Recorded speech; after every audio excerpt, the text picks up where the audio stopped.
هذا ما وعدنا الله ورسوله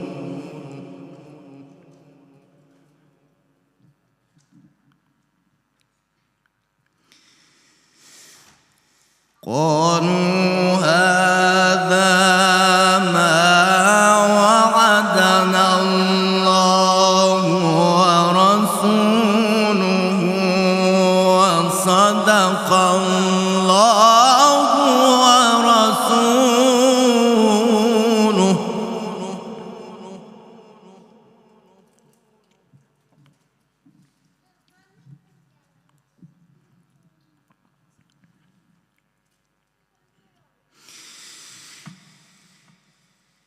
وما زادهم إلا إيمانا وتسليما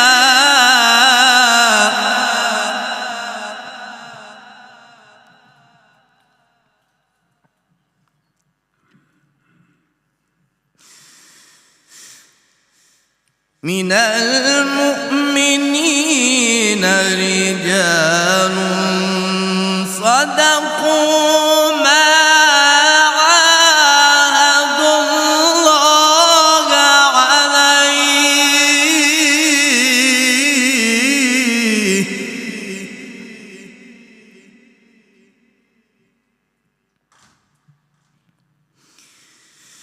فمنهم من قضى نحبه ومنهم من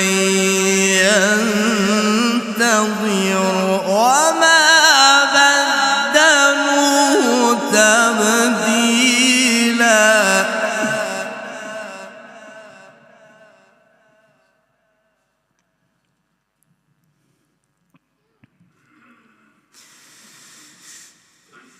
ليجزي الله الصادقين بصدقهم ويعذب المنافقين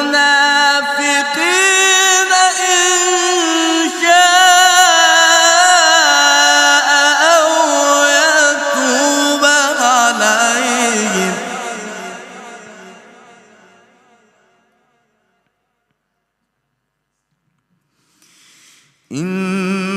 إن الله كان غفورا رحيما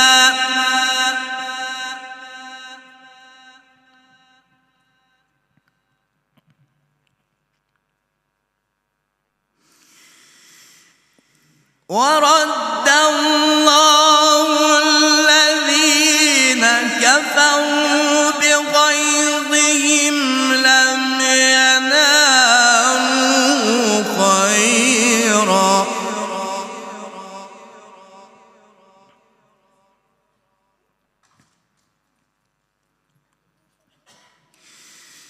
وكفى الله المؤمنين القتال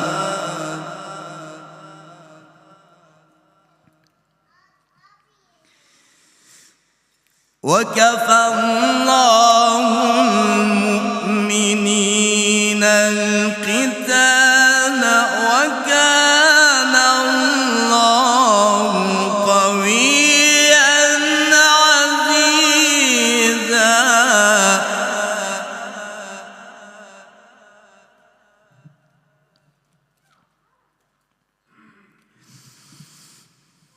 الله أكبر بسم الله الرحمن الرحيم يا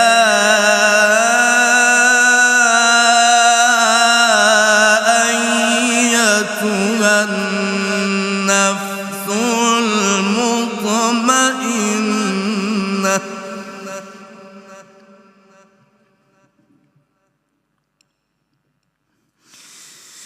يا أيتها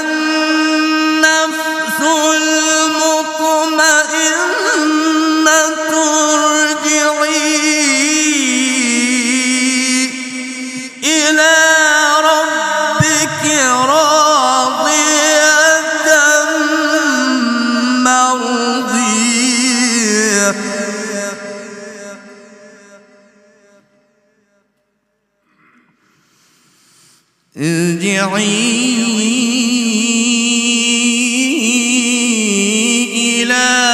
ربك راضية مرضية فادخلي في عبادي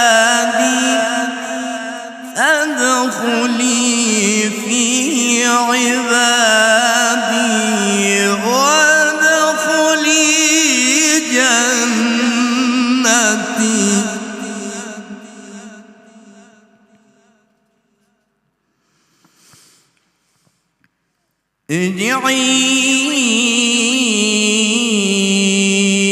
إلى ربك راضية مرضية فادخلي في عبادي وادخلي جنتي صدق الله العلي العظيم.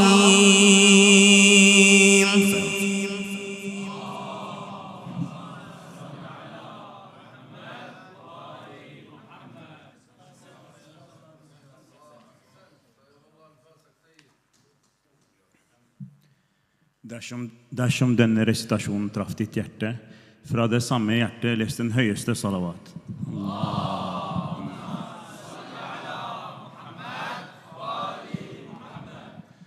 Vi forundres noen ganger av hvordan hverdagslige ting påvirker oss. Det helt tatt uforklarlig for meg at folk i dag, muslimer, diskuterer om musikk er haram eller halal. Om det så var halal, hva er vakrere enn disse ordene fra Gud, som resiteres på vakre vis? Når Hur satt og sa, jeg står mellom paradis og helvete, og jeg velger ikke helvete foran paradis, det gjelder også her i alle aspekter. Jeg velger ikke musikk foran Koranen. Jeg velger ikke haram foran halal. Jeg velger ikke å lyve for å være sannferdig. Det er det Hur viser oss, ikke bare i slagmarken, men hele livet er en slagmark. Hvordan var det? Løsne mine lenker, det gjør vondt. Kjettingen gjør vondt. Hvem er det jeg prater om? Imam Hussein a.s. var en gang med sin far Imam Ali a.s. i en av mange kriger. Så fanget de en mann som satt i kjetting. Før i tiden, når du fanget fanger, det var ikke fengsel på den måten, de satt seg ned, og så fikk de kjetting ut hendene. Så var det en som sa, kjettingene gjør vondt. Dere Beni Hashim, dere er kjent for å ha nåde, selv på fiendene. Kan du vennligst spørre din far om å løsne kjettingen? Imam Hussein med sitt sannferdige hjerte gikk bort til Imam Ali, som også har et sannferdig hjerte, og sa, å far, denne fienden av oss har vondt. Kjettingen smerter han. Kjettingen er for varm i denne solen. Kan vi være så snill å løsne den kjettingen? Og han løsnet ingen andres kjetting enn Shimr ibn al-Jawshan. Da spør jeg Shimr ibn al-Jawshan, hvilken kjetting løsnet du for barna og barnebarna til profeten når de satt i kjetting? Dette er Ahl Bayt sin akhlaq. Selv mot fienden har vi rahme. Etter Karbala så hadde vi en karavane som gikk mot Yazid sitt slott. Og under denne karavanen så var det en prest som så det hellige hodet til Imam Hussein på spyd mens de marsjerte gjennom byen. Han fikk et kall i sitt hjerte og sa, vennligst gi meg dette hodet. Om dere så skal ha betalt, og selvfølgelig skal de ha betalt, disse hyklerne.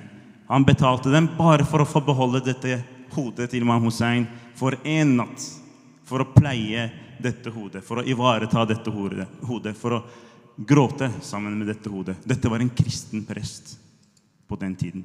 Vi skal nå i den anledning vise en video som snakker litt om det vi fortalte nå. Sallallahu ala Muhammad og ali Muhammad.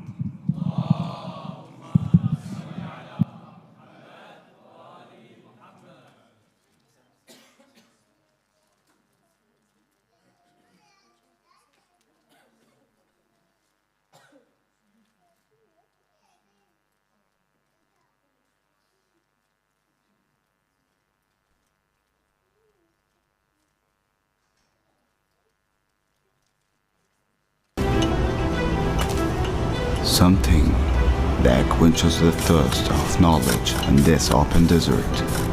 Here, I search with my mind and pick for this history buried by the aged between the dust.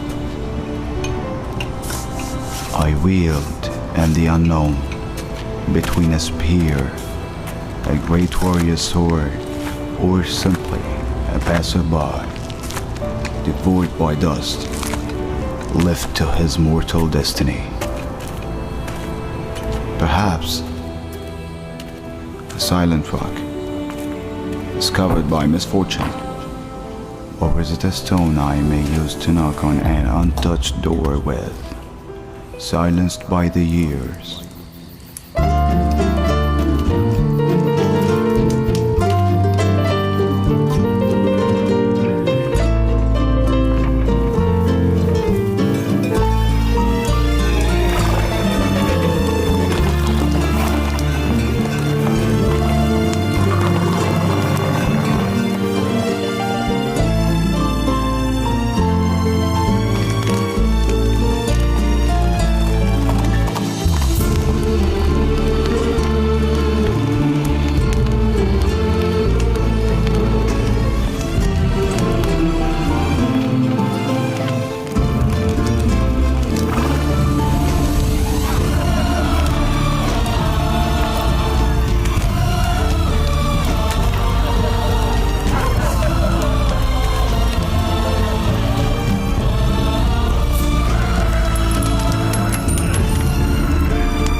Seems to not be silent.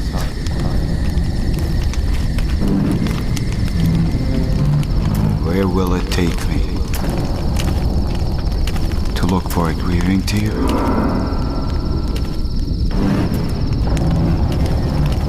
To a slattered neck, failed to be silenced by swords? Why I was chosen from all the others?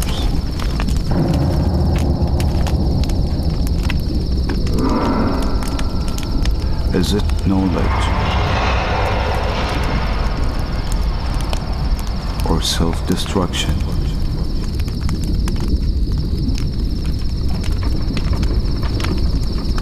Is it that history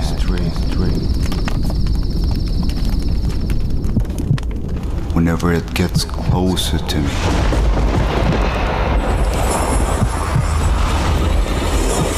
That token to me. حين عاد الركب لا يخفي أنينه بعد كرب وبلاء أرسلوا الناعي إلى أهل المدينة بين عينيه شقاء واجما يحمل أخبارا حزينة عن ضرار الأنبياء.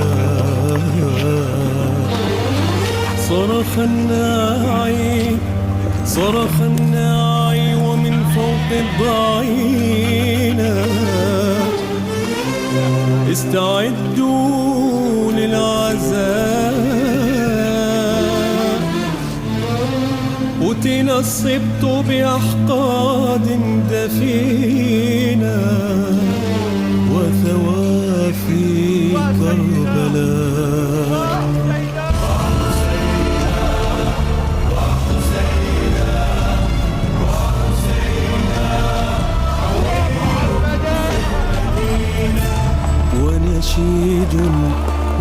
البكاء.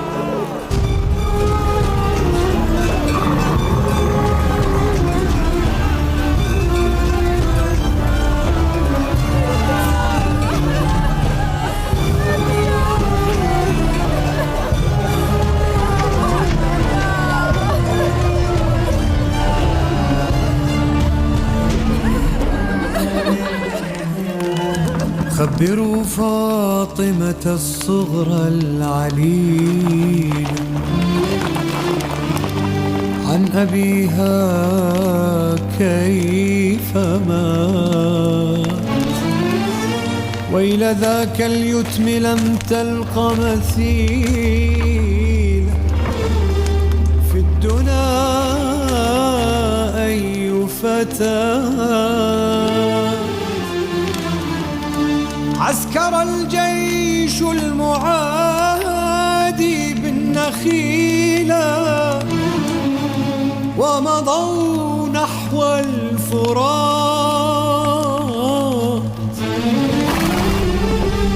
منعوه الماء لم يشفي غليل، والصحارى جمرات، وخيام النار أحمال ثقيلة.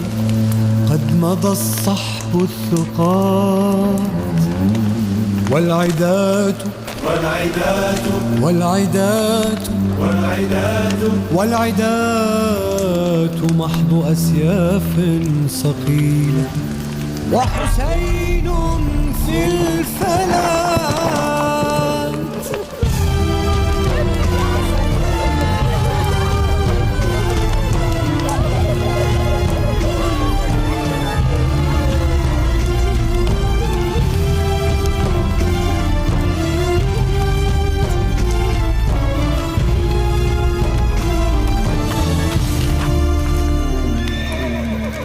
مزق الصمت صهيل وسنابك،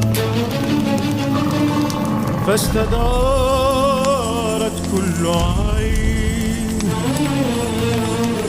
انظري زينب من فتحة بابك، هل حسينا من ترين؟ بل جوادا يرتمي عند تراب، فارس الهيجاء أين؟ سقط الفارس يا مصارك، سقط ابن الحرمين.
فرح الباغون أولاد البغايا حينما حل الحمام،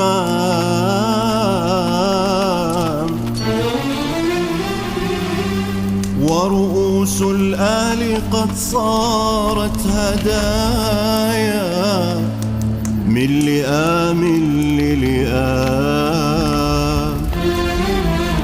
وبنات الوحي قد صرنا سبايا لا على الأرض السلام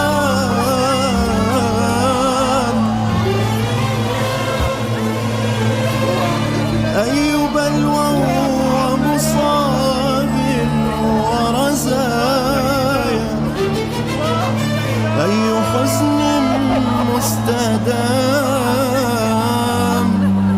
سوف يبقى الجرح يا سيف المنايا راعفا في كل عام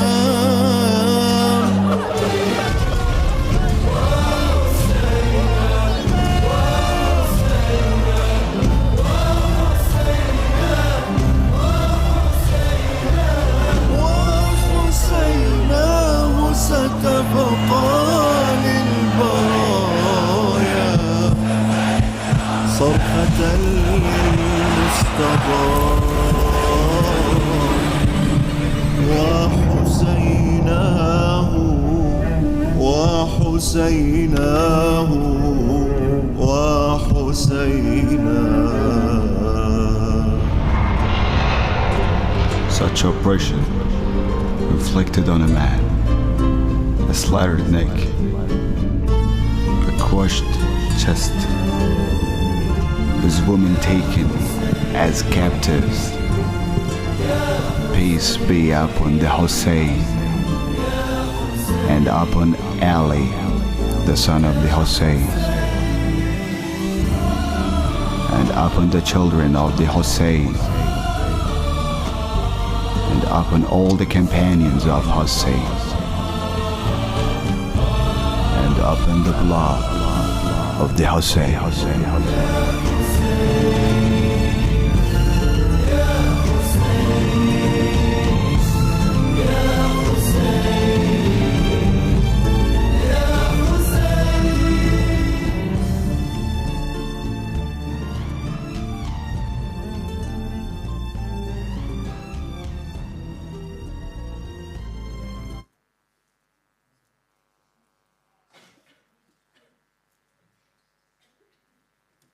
صلوا على محمد وآل محمد.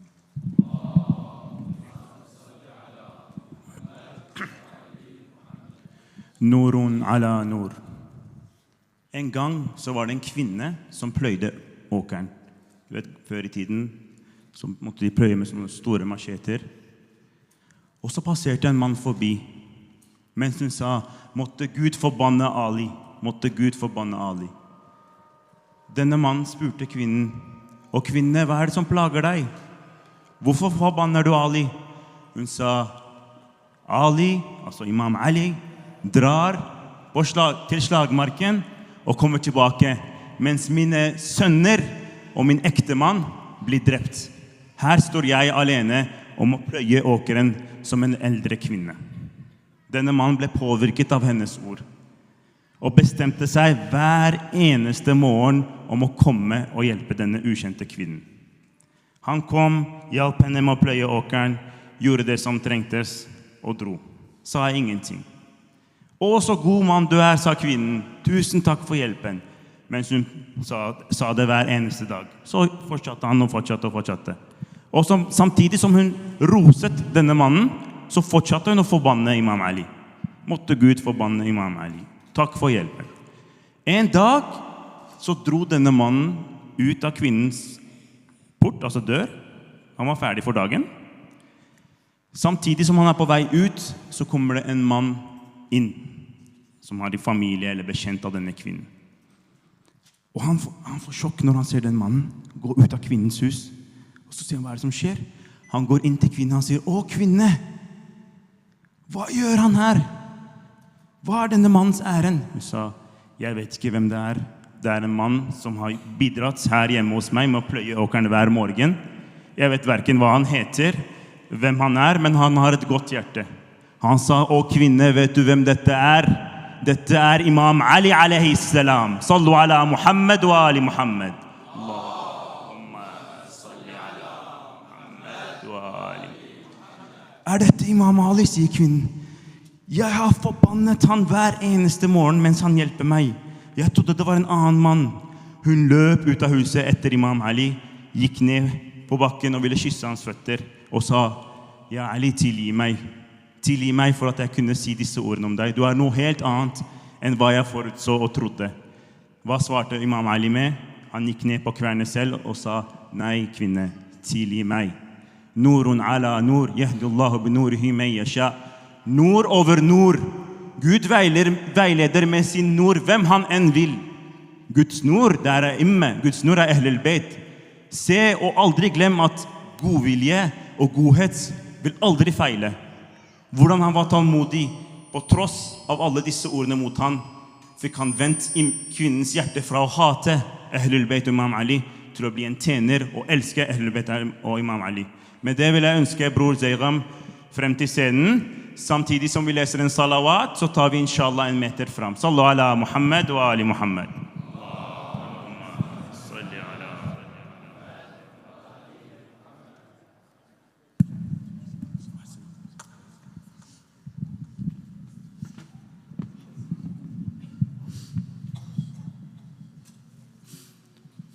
For the acceptance of your amal.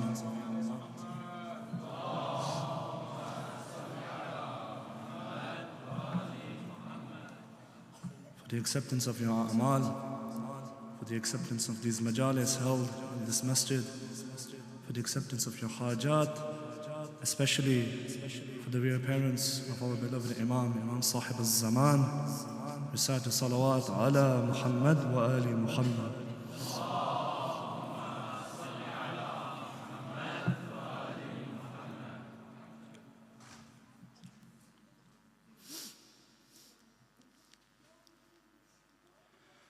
سيدنا المظلوم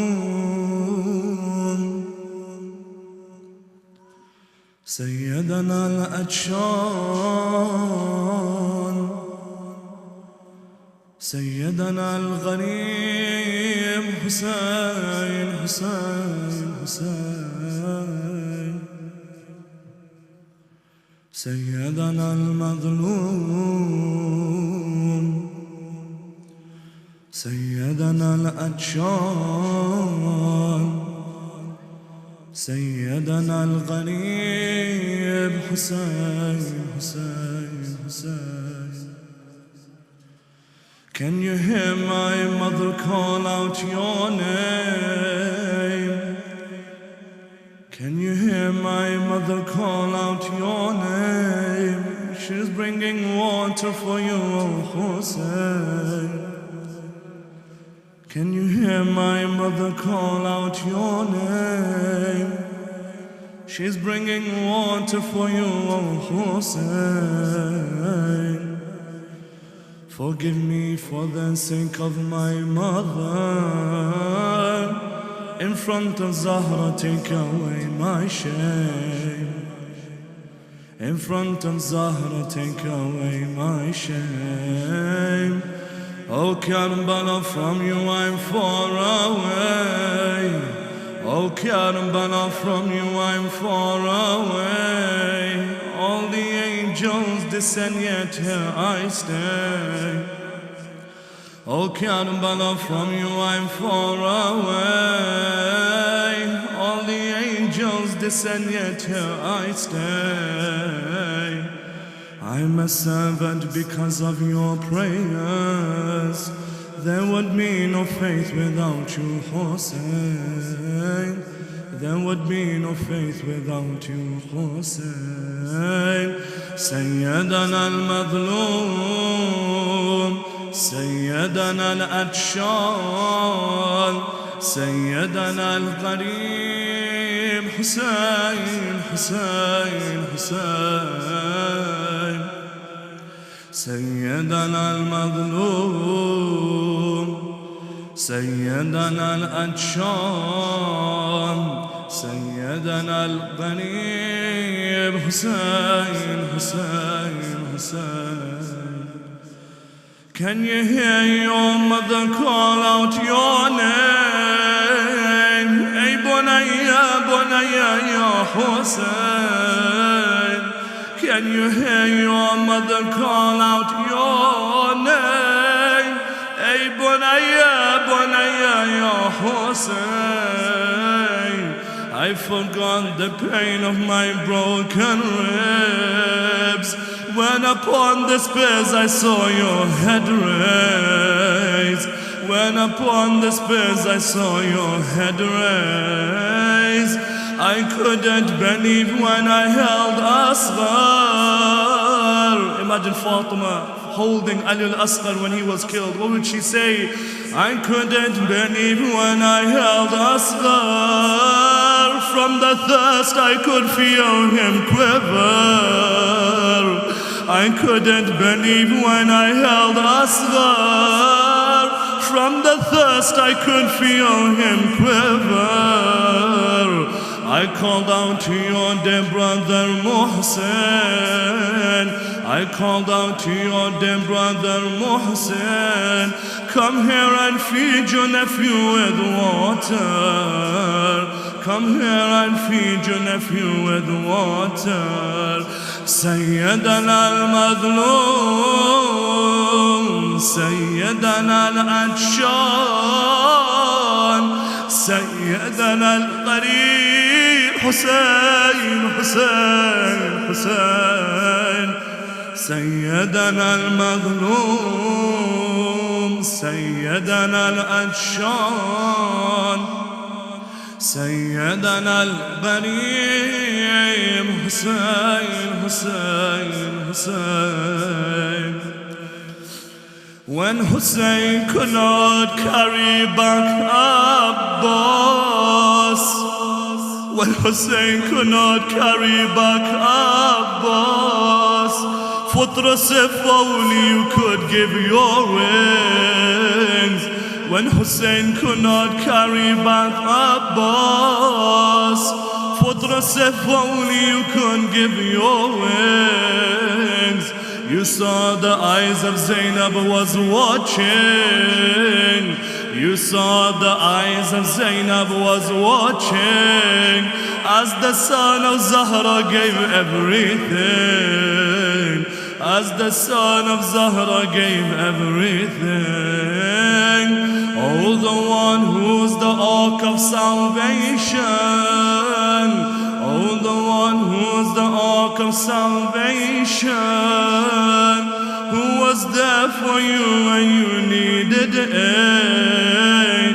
Oh, the one who's the ark of salvation. Who was there for you when you needed aid. Is there no one to help from this nation? Is there no one to help from this nation? Only Shimar came to you, oh Hussein. Only Shimar came to you, oh Hussein. Sayyidana al-Madlum, Sayyidana al-Atshan, Sayyidana al-Qarib, Hussein, Hussein, Hussein. Sayyidana al-Madlum, سيدنا الأجشان سيدنا الغريب حسين حسين حسين. يا ابن الشبيب يا ابن الشبيب إن كنت باكيا لشيء. Oh, the son of Shabib. This is riwayat from Imam al-Rida. What did he say to the son of Shabib? He says, oh, the son of Shabib, if you were to weep over something, if you were to weep over anything, فابكي للحسين, then weep over Hussein, my grandfather. فإنه, why the son of Rasulullah? Why should we cry for your grandfather? فإنه ذبح كما يذبح الكبش. For they slaughtered Hussein as they would slaughter the sheep. Sallallahu alayka ya Mawlana al-Gharib, ya Shaheed bi-Karbala. صلى الله عليك يا مولاي يا أبا عبد الله بسعة الصلوات على محمد وآل محمد.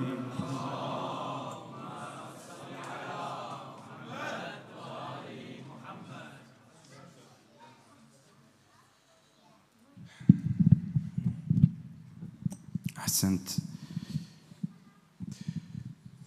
En gang så var det en eldre mann som gjorde wudu. Renselsesbønnen før du gjør vanlig bønn, gjør wudu. Og så kom det to menn. Disse var imam Hussein og imam Hassan ved siden av han. Han gjorde wudu på feil måte. Han var en eldre mann som hadde gjort wudu feil i flere 10 år.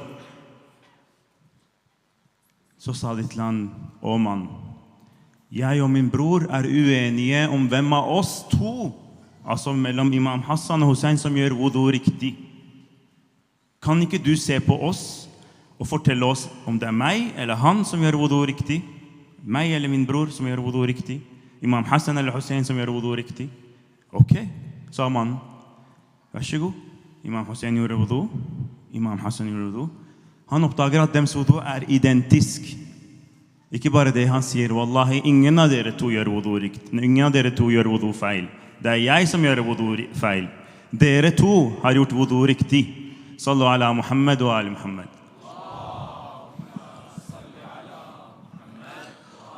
Hva er lærdommen dette her?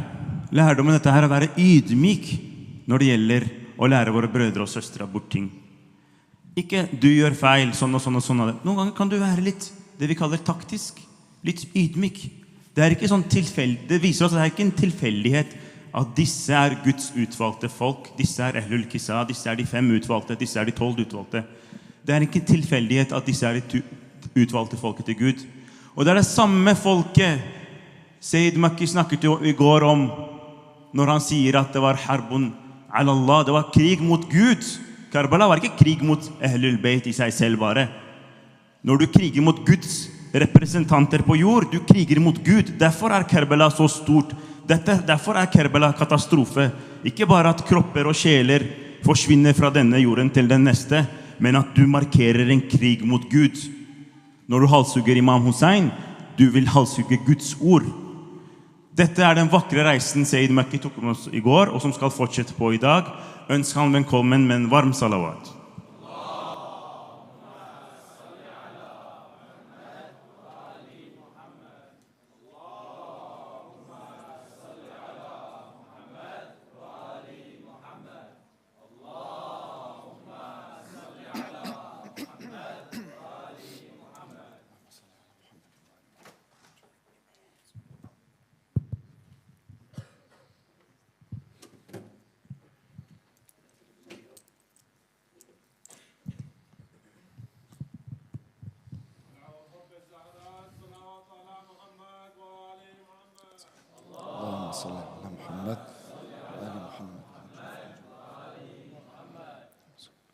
أعوذ بالله من الشيطان الرجيم بسم الله الرحمن الرحيم الحمد لله رب العالمين وصلى الله على سيدنا محمد وآله الطيبين الطاهرين.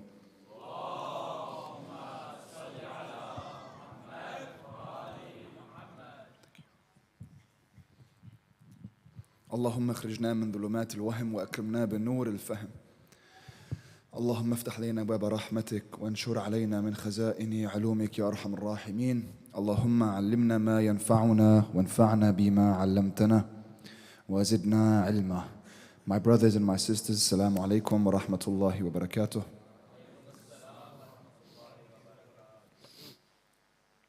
We look to Karbala to see all the different values that Imam al-Hussein alayhi salam stood for, and how he inspires countless people throughout the centuries for the stand for justice, for the stand against oppression. But ultimately, if we don't realize that the locus of why Imam al-Hussein did what he did was Islam, then we miss the point. Because Imam al-Hussein was a God-centric person. The reason why he did what he did was for Allah, and that is the ultimate truth. Everything else that comes with that, of course, it's for Allah.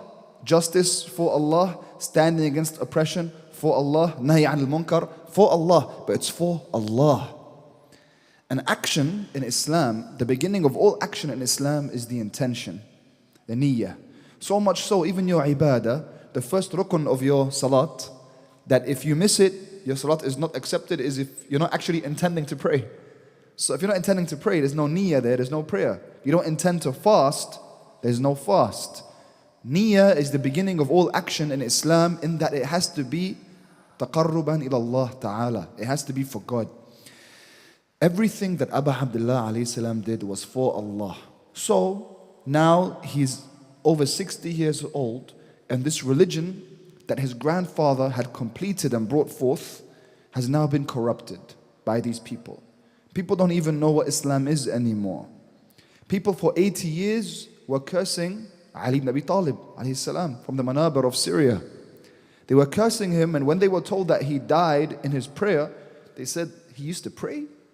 That was the propaganda machine and its power at the time, that someone like Imam Ali, who carried Islam on his back, as we mentioned yesterday, was now seen as the greatest idolater or the greatest kafir. A'udhu billah, astaghfirullah. That's how the people viewed him. That was how Muawiyah propagated Islam to these people. He propagated it to them that he became Amir al-Mu'mineen. So now Imam al-Hussein is in front of a very difficult situation. But people don't realize something. They say, why didn't Imam al-Hassan do what Imam al-Hussein did? And what we don't realize when we say that is we kind of bring down from Imam al-Hassan alayhi salam. And he deserves way more than that. Again, I don't want to go into a whole history lesson around Imam al-Hassan right now, but to contextualize, Imam al-Hassan did try to fight Muawiyah, but he was stabbed by his own soldiers. When he would try to pray, he had to pray in an armor because they would shoot arrows at him in his prayer. He was in a very similar position to Imam Ali alayhi salam in the beginning when Rasulullah had just passed away. We forget that Imam al-Hassan was the Imam of Imam al-Hussein. We forget that Imam al-Hussein was with Imam al-Hassan in everything that he did. So when they had the peace treaty with Muawiyah, Abu Abdullah al-Hussein was there. He supported this because ultimately this was the best decision at the time, because here's the kicker. Muawiyah, he was a smart man. He was able to be the king, if you say, of the people, to rule the Islamic dynasty without looking bad. He still took care of his image. So in front of people, he actually always tried to make it look like him and Imam al-Hassan and Imam al-Hussein were on good terms. He wanted to be seen as Amir al-Mu'mineen. He wanted to be seen as someone who prayed, as someone who fasted. This is why Imam al-Hussein was able to be patient with him for 10 years. And in the treaty, Muawiyah, if you die, then the Khilafah goes automatically back to Imam al-Hassan. And if Imam al-Hassan is not alive, it would automatically go back to Imam al-Hussein, automatically. And Muawiyah signs this. What does that mean? When Muawiyah dies, based on his own treaty, now Imam al-Hussein is the Khalifa, based on Muawiyah's treaty, based on Muawiyah's signature. Do you understand? That the Khalifa, he had signed that this person is the next Khalifa already. We're not saying it based on our view and being people who are following imama. He's an imam. Qama aw qa'ada imam. As the Prophet said, he's an imam. Even if people don't recognize that he's the imam. He was always the imam. But in this way, Muawiyah is giving political power to Imam al-Hussein alayhi salam. When he dies, of course, Yazid took that. But my point is not there. My point is how for 10 years Imam al-Hussein lived in the time of Muawiyah, but in the time of Yazid he rose. And that was the difference. If Yazid was in the time of Imam al-Hassan, then Karbala would have happened much earlier. Because Yazid didn't even care about Islam. He didn't even care to look like he was a Muslim. He was a drunkard. He was a murderer. Yazid was insane. Yazid destroyed the Kaaba in front of all the Muslims. He was insane. He didn't care. He wasn't a tactician like his father. His father was a tactician. That's why Yazid only lasted 3 years. He couldn't sustain it. He couldn't sustain the empire. So when you have someone like Yazid there, now not even taking care of the image of Islam, then he rises up to him. Because he forced Imam al-Husayn's hand. He forced his hand. You have to give me bay'ah. If you don't give me bay'ah, we're going to war. Whereas Imam al-Hasan's hand was not forced. He was allowed to live with dignity and respect in Medina, and everyone knew he was the most important person in the Islamic Ummah. Everyone knew that. Everyone knew that about Imam al-Hasan and Imam al-Husayn. That's why it was such a huge deal after Karbala, and it woke the people up, because he was the last remnant of the Prophet, of the first generation that had his blood. So people for real woke up. They woke up in Kufa, in Sham, and Zainab would tell them, after what? You wake up now, after what? After we needed you there and you didn't come. They sent 12,000 letters, and those people that sent the letters were in the army in Karbala against Abu Abdullah. They were at the back. They stayed at the back and then they prayed, Ya Allah, help Abu Abdullah. But they were dressed in the army with the soldiers of Yazid and Umar ibn Sa'ad. They were scared, but they were right at the back and they're praying for Imam Hussein. What kind of religion is that? What kind of religion is that? So notice, religion. Religion is the point here. Imam al-Hussein stood up to fix the religion for Allah. Before we speak about justice and before we speak about oppression, we speak about religion. Deen. Al-Islah fi ummati jaddi. That's why I rose up. I rose up to bring reformation, to revive the religion of my grandfather after it had been corrupted. That's why he rose up. It had not happened yet in the time of Imam al-Hasan. It was going there. Muawiyah, of course, made a lot of contributions, but Yazid, he finished it. He forced the Imam's hand. That's why it's so important for us to understand religion. You want to understand Imam al-Hussein and Karbala, not for the story, but for who it happened to. As we mentioned yesterday, it happened to the son of the Prophet of Islam. Then you must understand that this whole thing happened to keep Islam alive. This way of life that we live based on truth, the truth of the matter, and the purpose behind creation, and where we're going, and where we came from, and where we are. All of this knowledge, that's what Imam al-Hussein gave everything for, so that we can worship Allah. So we can be devoted to Allah in the correct way that Allah sent the message down. That's how important this message is. So we have to understand this message. Religion, Islam. So if Imam al-Hussein died for Islam, we have to ask ourselves, have we done Islam justice? What do I know about Islam? What does it even mean to know something of Islam? What does that mean? Does that mean I know some fiqh? I've read the Risala Amaliyah? What does that mean? I can answer some questions? What does that mean? I know about Islam. You see, the Imam says, أَوَّلُ الدِّينِ مَعْرِفَةُ That's where it starts. Tauheed. Islam is La ilaha illallah. The beginning of everything. So, Imam al-Hussein dies for La ilaha illallah. Labbayka ya Hussein means La ilaha illallah. That's what it means. Tawheed, in the ultimate sense, is what Abu Abdullah gave everything for. And so if I want to do justice to the sacrifice, I need to start to apply La ilaha illallah, to understand what that really means. So if I'm a brother and I have a nice beard and I wear rings, or I'm a sister that wears hijab and I move up and down 5 times a day, I don't eat during the day 1 month during the year, I don't eat pork, I don't drink alcohol, and that's it. That's it. That made me a Muslim. Because if you go around and you ask people who practice Islam, that's most of what you get. I don't eat pork, I don't drink whiskey.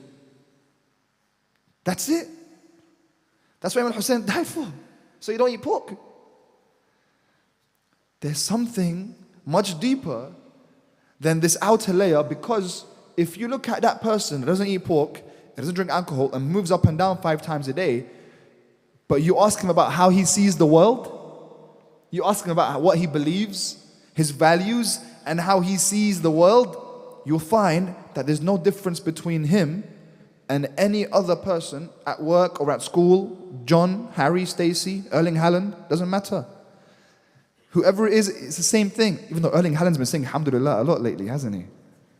He's been saying that. Brothers are working on him. But you get the point. As in, this person that does not claim to be a Muslim sees the world the same way I see the world. How does that work? Does that make sense? I'm praying and I'm fasting and I see the world the same way. There's something wrong. Because I'm not supposed to see the world the same way if I believe in la ilaha illallah and Tauheed. My values have to be based on Allah. Notice now what I mentioned in the beginning when I said what Abu Abdullah did ultimately is for Allah.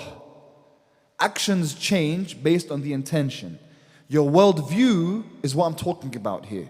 The way you see the world, your worldview, this now, there's no marja for your worldview. Your worldview, your aqidah, your belief system, it's wajib on you to find the truth. On you. You can't do taqleed of anyone for your worldview. You have to come towards your worldview. Fi ain, min ain, ila ain. Where am I now?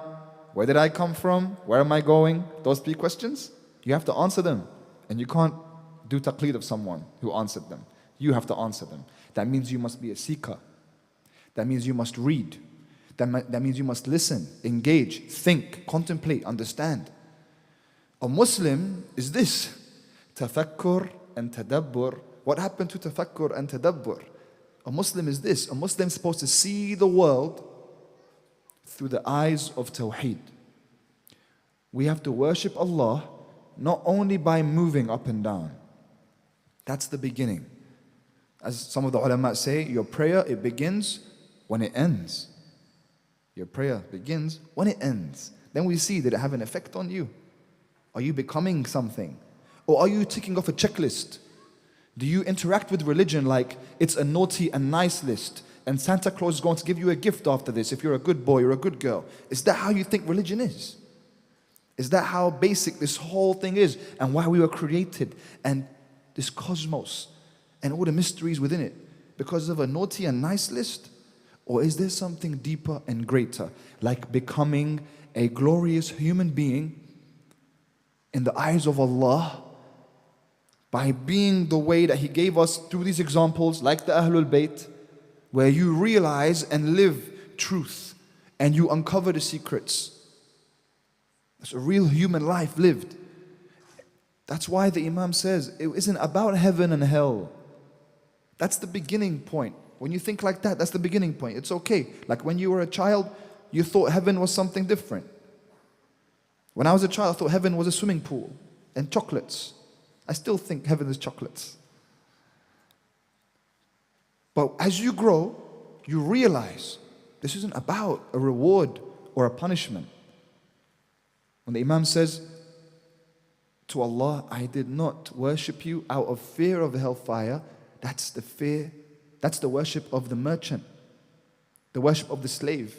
And I didn't worship you to gain something from you, like giving me heaven, like it's a business interaction. I worship you because you're worthy of worship, you're the reason I'm here. There's truth that we must subscribe to see the world differently, to have a worldview where Allah subhanahu wa ta'ala is the foundation of everything that I do and everything that I see. Tawheed and la ilaha illallah, which means I worship only God, which sounds basic enough right now, but when I think about all the idols in my heart, because the idols, they're not outside right now. There's no Lat, Uzza, Hubal, the statues. We don't have statues. We have idols in here though. Those addictions that we have, those people that bring us away from God, that we've made into our imams. On the last day, each of us is raised with his imam. The Imam doesn't have to be the Imam that we're talking about. Your leader, the person who personifies you. Donald Trump is an Imam to a lot of people. They'll be raised with him. You have to think about who is your Imam really? Who is my Imam really? Who do I actually follow? Who do I think about the most? Who do I base my life on? Who gives me my values? What am I following or what am I doing based on what is this? What I want to experience with you guys, because I know we don't have much time together and tonight is the last night, but I want to experience a paradigm shift in the way that we see Islam, in the way that we're experiencing our religion. A paradigm shift, a paradigm is how you see something. A paradigm shift, an example of that is this great anecdote of a man on a train, and he sees a bunch of children running around, screaming, crying, making fun, playing, running around, and he's annoyed. And he looks at their father, and the father isn't doing anything. He's just watching them, letting them play, and he's becoming very annoyed by their noise. And then his father realizes that, the father of the children, and he leans over and says, "I'm very sorry. Their mother just died in the hospital, and I don't know what to tell them." Now, the man who's watching the situation, do you think he still feels annoyed? He's not annoyed anymore, suddenly. Why not? He sees it completely different. Now he's looking at the kids, he feels sorry for them. He feels like he wants to give them a gift. But nothing changed on the outside.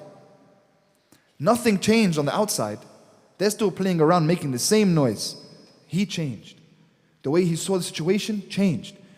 A lot of the problems we go through in life is not because of what's happening on the outside. It's in here. It's in how I see it. So, a lot of the problems in which we look towards Islam and religion, it's not in Islam or religion. When we say, how come this and how come that, and how come Allah did this and how come the Imam, it's in how I'm seeing the situation. Right now, if I want to understand La ilaha illallah, let me understand truly that I'm coming towards Islam because I'm a created being, I'm a servant of God. I did not do anything to deserve to be here. I did not earn this right. This is a gift to me. I didn't do anything to be here. So, in the very beginning, I'm a abd. Right from the beginning, from the get-go, I'm a servant of God. People don't like to say that. They don't like to say that they're a abd. They find it offensive. But that's the truth. You're here to serve God. And He's allowed you to live your own life and have pleasures and spouses and children and wealth. But ultimately, we're here for Allah. We're here to be devoted to Allah. That's why we're here. We're here, and this is the aqeedah that it's wajib on you to find the truth to. You have to. This is why I call it aqeedah, by the way, because it comes from aqd. Aqd, contract. Aqd also means a knot in a rope. That's why they call it aqd, because a knot in a rope is tied together. So aqd between two people, a contract or marriage contract, or aqeedah, because the belief is supposed to be in your heart like this, knotted. That's how deeply you have to have the belief in your heart. That's how I have to see the world. That's why we must contemplate and think. You must sit down and contemplate and think. It's not enough for you to just be told. Like right now, what I'm telling you is coming from the outside. It's external words. These are triggers. They're good triggers. But you need to bring in knowledge from within. Knowledge that you came up with by contemplating over the triggers on the outside. So you might read a book, that's a trigger. You come to a lecture, that's a trigger. You discuss with each other, that's a trigger. But the knowledge that you really believe in, you're the one that comes up with it because it's inside. It's not something that someone told you. It's something that you really start to believe through contemplation. That's why Imam al-Hussein alayhi salam, he used to focus on this point when he would teach people. There was a man that came to the Imam and said to him, "Imam, I can't take this anymore. I'm addicted to sin. I need to sin. And I feel bad all the time. So can you just make it okay for me to sin?" He told Imam Hussein, "I want to sin. Can you make it okay?" The Imam can say, "No, it's haram. Go away." But he didn't say that. He makes him think. He says, "Sure, you can sin. Just do it where Allah can't see you." So the man said, "But Allah can see everything." So the Imam told him, "So you know Allah can see you, and you still want to sin?" Think about that. Imagine I was with you all day. Me. I'm in the car with you, and you're brushing your teeth. I'm right there in the mirror watching you brush your teeth. Walking around together. Are you going to sin in front of me? It's very unlikely. You might not get angry in the car driving anymore because I'm in the car with you. Right? But Allah is with you all the time. Huwa ma'akum aynama kuntum. He's always with you, wherever you are. So how come we act a bit differently when there's one person with us or the sheikh's with us, but Allah is with me all the time? So why am I acting this way? أن تعبد الله كأنك تراه فإن لم تكن تراه فإنه يراك. To worship Allah as if you see Him, but if you don't see Him, He sees you. So the Imam tells him, you know Allah can see you, and you still want to sin? The man says, okay, is there another way? The Imam says, there's another way. Eat from the rizq that's not from Allah.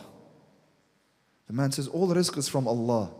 You want to eat from His rizq, and He can see you, and you still want to sin. Is there another way? Yes, there's another way. Go to a land that does not belong to Allah. All land belongs to Allah.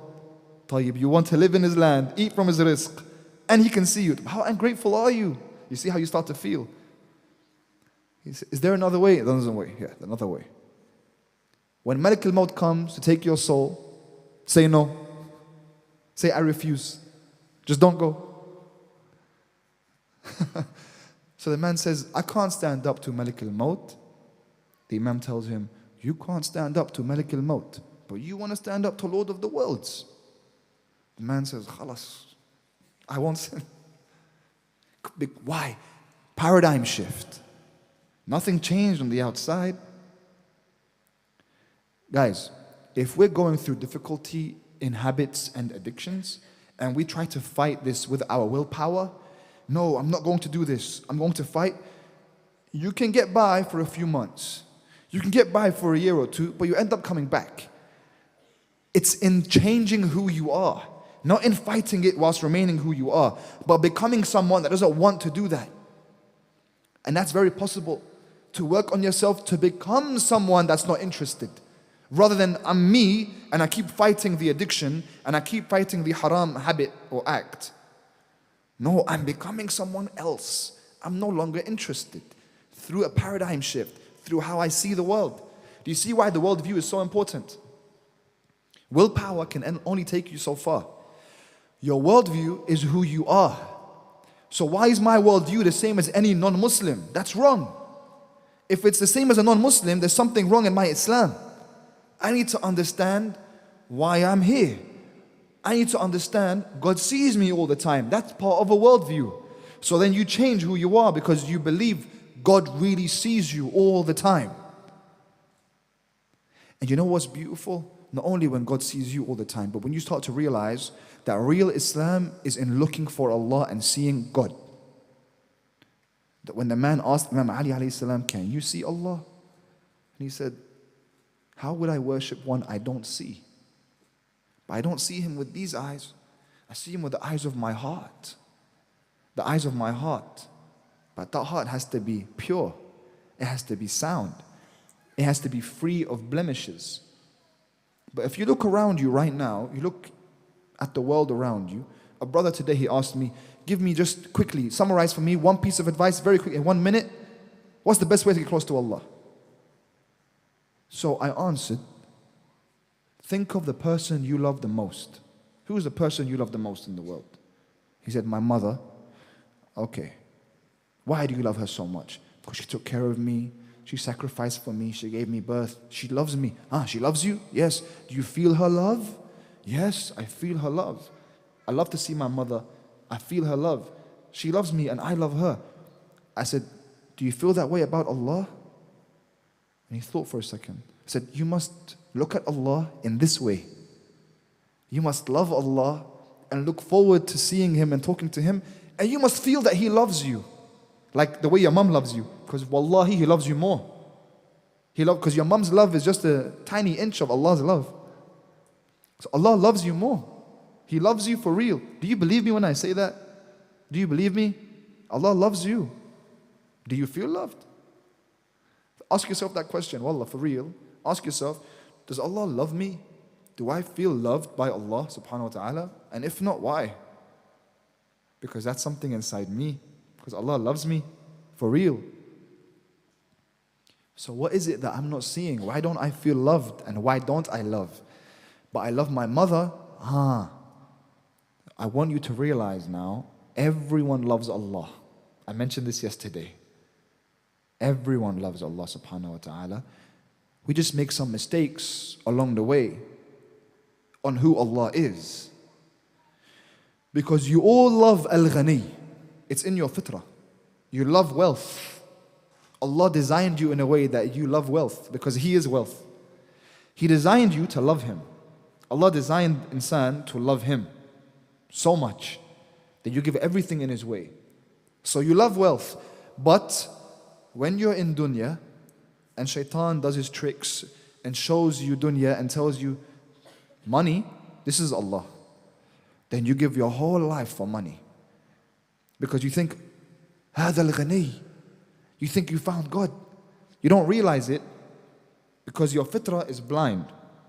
It has a motor, it moves towards the names of Allah. It takes you to Allah, but it can't see. You need your intellect to see. Your aql must see. Your aql tells you go this way. That's actually not Allah. Allah is above money. That's why you must engage your aql constantly and keep your heart pure constantly so it takes you. So then you make a mistake and you think that the money is God. You give yourself to money. Sometimes you find a beautiful person and you fall in love with them and you want to marry them. And that's great. But you fall in love to the point that that person becomes the be-all and end-all for you. And you don't realize that that beauty in the face of your spouse is just a mirror and shadow of the real Jamal, Allah subhanahu wa ta'ala. He is the real beauty. He is so beautiful that we see these mountains, we see the sea, the sky, the universe. That's supposed to give us clues because these are all creations. How can someone create all that? Whoever created everything must be so beautiful. Because how can He create beauty if He doesn't have beauty? Do I think about how beautiful God is? When we see everything, we say, Subhanallah, Subhanallah. Those are all reflections of Allah. He is the most beautiful. You love nature, you love Allah. Because it's a sign pointing you to Allah from His beauty, His names. He is the source of everything that you love. Everything, you just don't realize it. Even your mother, whoever it is that you love the most in the world, think of that person. Think of that person and why you feel towards them what you feel and why you don't feel that towards Allah. And you'll realize there's a hajib between you and Allah subhanahu wa ta'ala, and you must try to get rid of this hajib now. You must try to remove this. That's your journey. Your journey is to remove the veils so you can really love Allah and He love you and you feel that love and you feel so empowered by that love.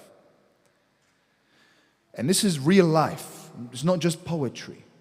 And this affects us in so many ways, in real psychological ways.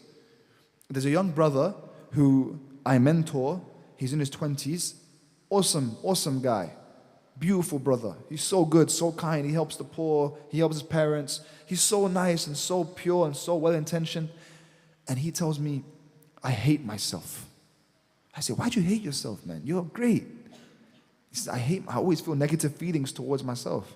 So we start to look into why that is. And he said, I feel Allah hates me. And Allah definitely doesn't hate him. But he feels Allah hates him. And every now and then someone might feel that. You might feel Allah doesn't like you because you're a bad person, because you've done so much bad, because you've done evil, and you don't like yourself, Allah doesn't like you. You start to feel that. And I'm so sure Allah loves this guy. He's so good in everything that he does. Of course Allah loves him. So then as we start to speak more and more and get into more about his life, we find out that his father was not such a good man.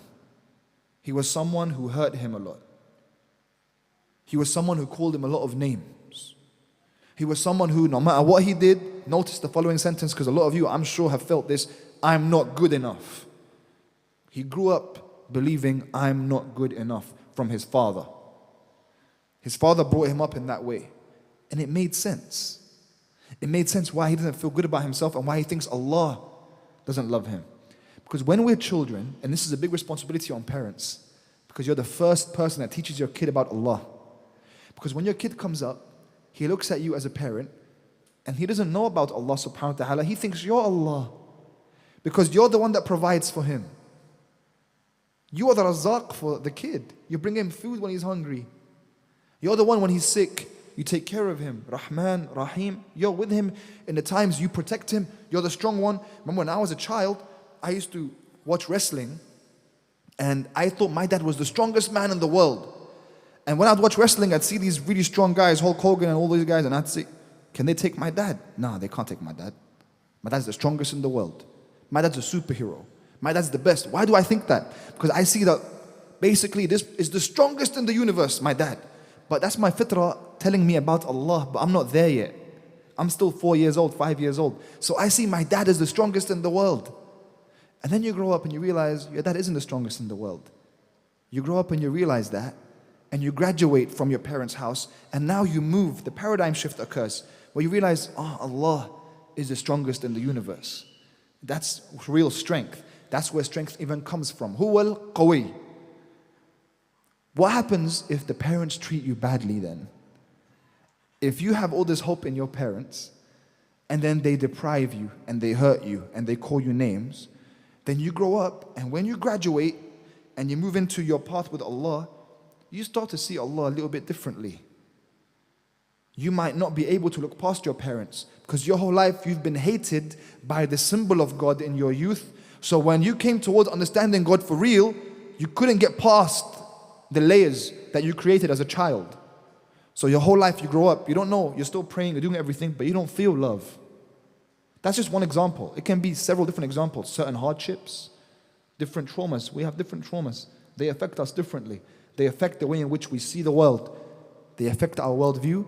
They affect the way we see God. This is all very, very real. And that's why we take so much inspiration from the prophets when they are the ones who went through the most difficulties. Everyone in life, my brothers and my sisters, everyone in life is going to leave you. Everyone. That's the sad reality about life. The reality that we don't like to live. It's the sad, sad reality. Everyone's going to leave. You look in your mother's eyes now, you see the wrinkles in her eyes. They weren't there before. The wrinkles in your father's eyes, they weren't there before. If they're still alive, they're all going to go. Do you know that by the time you're 16 years old, you would have spent 80% of the time you would ever spend with your parents already? Because now after 16, you go to work, you start to see your friends more, you get married, you have children. You see your parents once a week. If you live in the same country, I see my parents 2 weeks a year, a week a year. Think about that. A lot of us here are past 16 years old. We only have 20% left to see our parents of all the time we'll ever see with them. They used to be the main characters in our lives. We would go home, we would see them, and they'd leave. We'd see our siblings, our brothers and sisters. We would have main characters. These were the main people that I saw. The main characters when I was 11 or 12 years old, they're not the same as when I'm 25. Think of your best friends when you were 10. Are they still your best friends? Very rarely do they stay. Just the way life is. Life keeps changing. Always. It will always change. Then you grow up and you get married and your spouse becomes the main character and your children become main characters and they grow up and then they leave. And I always tell my wife, I say, one day, we're not going to be in each other's lives anymore. Because death is going to take one of us. It's either you first or me first. It's going to happen. I don't know which one it's going to be. It's going to be a very sad day, but it's going to happen. I must prepare myself for that now, so I must rely on La ilaha illallah. Because the only one that doesn't leave you is Allah. The only one that doesn't change. That's the better way to explain it. Not only does He not leave you, He doesn't change. He is Him. My daughter, she keeps changing. Every few weeks she has a new trick, but she gets rid of the old trick. And I want to keep the tricks the same. And each trick is better than the lot, but I want it to stay. It doesn't stay. Life is like that. It keeps changing. And you lose it. It goes. And you know it's happening and you can't stop it. But the only permanence that you can rely on is Allah. That's why it's so important to realize La ilaha illallah now, before it's too late. Because it's the only one you can rely on. And doesn't mean you don't love everyone. You love everyone even more. But you understand it. Imam al-Hussein in Dua Arafah, he says to Allah, Ilahi ila man takiluni. Who are you going to give me to? Like a helpless child. Who are you going to give me to? Ila qaribin fayaqta'uni. Are you going to give me to someone who is close to me, but is going to cut me off? Because remember, this dua was first recited, this part of the dua, by Rasulullah after he lost Abu Talib and Sayyidah Khadija. He lost them and then he recited this dua. These same words of loneliness, Abu Abdullah recites them in Dua Arafah. Ila man takiluni, ila qaribin fayaqta'uni. Because everyone leaves me, even my close ones, they leave me. Khadija, Abu Talib, they left me. I miss them, but their time was over. Now I'm here alone. Am ila ba'idin yatahajjamuni, or to someone who is further away from me, far from me, like the people around me that want to hurt me. They're like a fire to me. He says, Lord, as long as you are happy with me, all these hardships that I go through, I'm okay with that. But you have to be pleased with me. As long as you're pleased with me, and then he says, فَإِلَى غَيْرِكَ لَا تَكِلْنِي. Don't give me to anyone else except you. I want to be with you, Lord. I don't want to be with anyone else. I want to be only with you. So stop passing me on to this person and that person. That's a lesson for me. To not be attached to this person or that person. Sallallahu alayhi Muhammad wa ali Muhammad.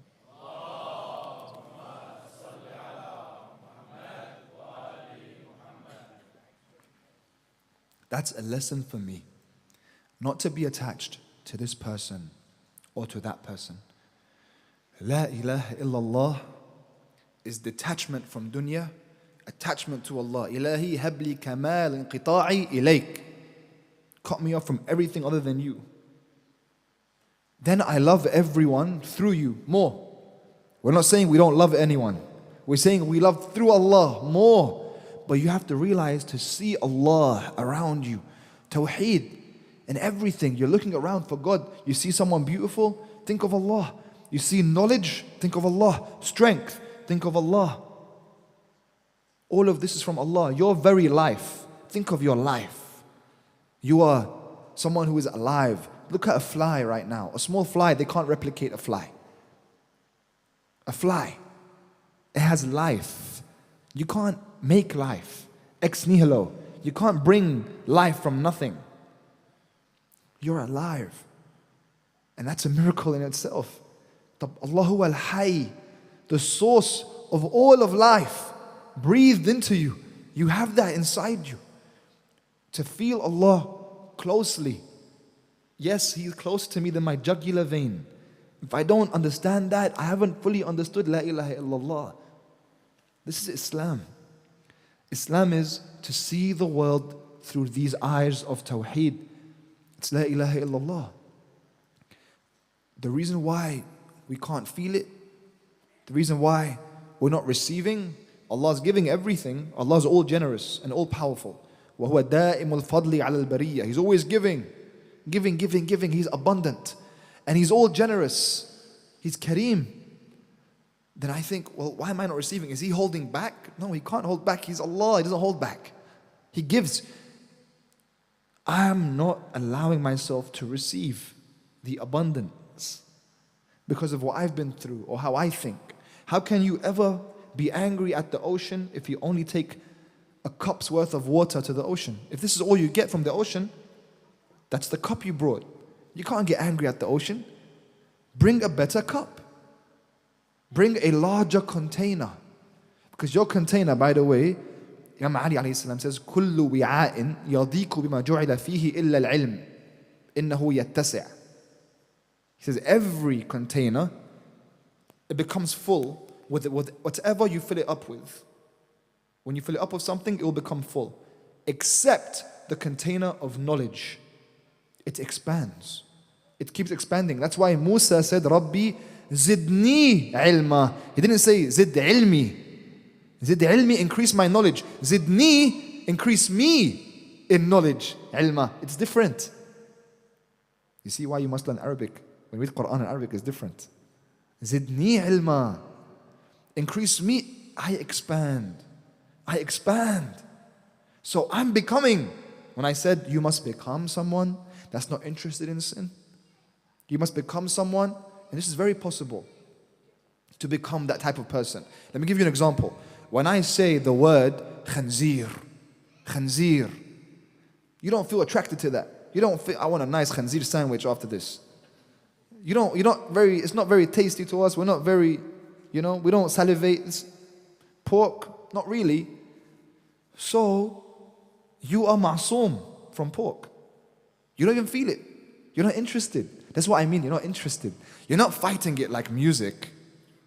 You're fighting music because it's something you're still fighting with your willpower. It's not that you became someone that realizes the truth behind this certain action. I'm giving you pork as an example because we're all brought up in a way to be someone who isn't interested in this.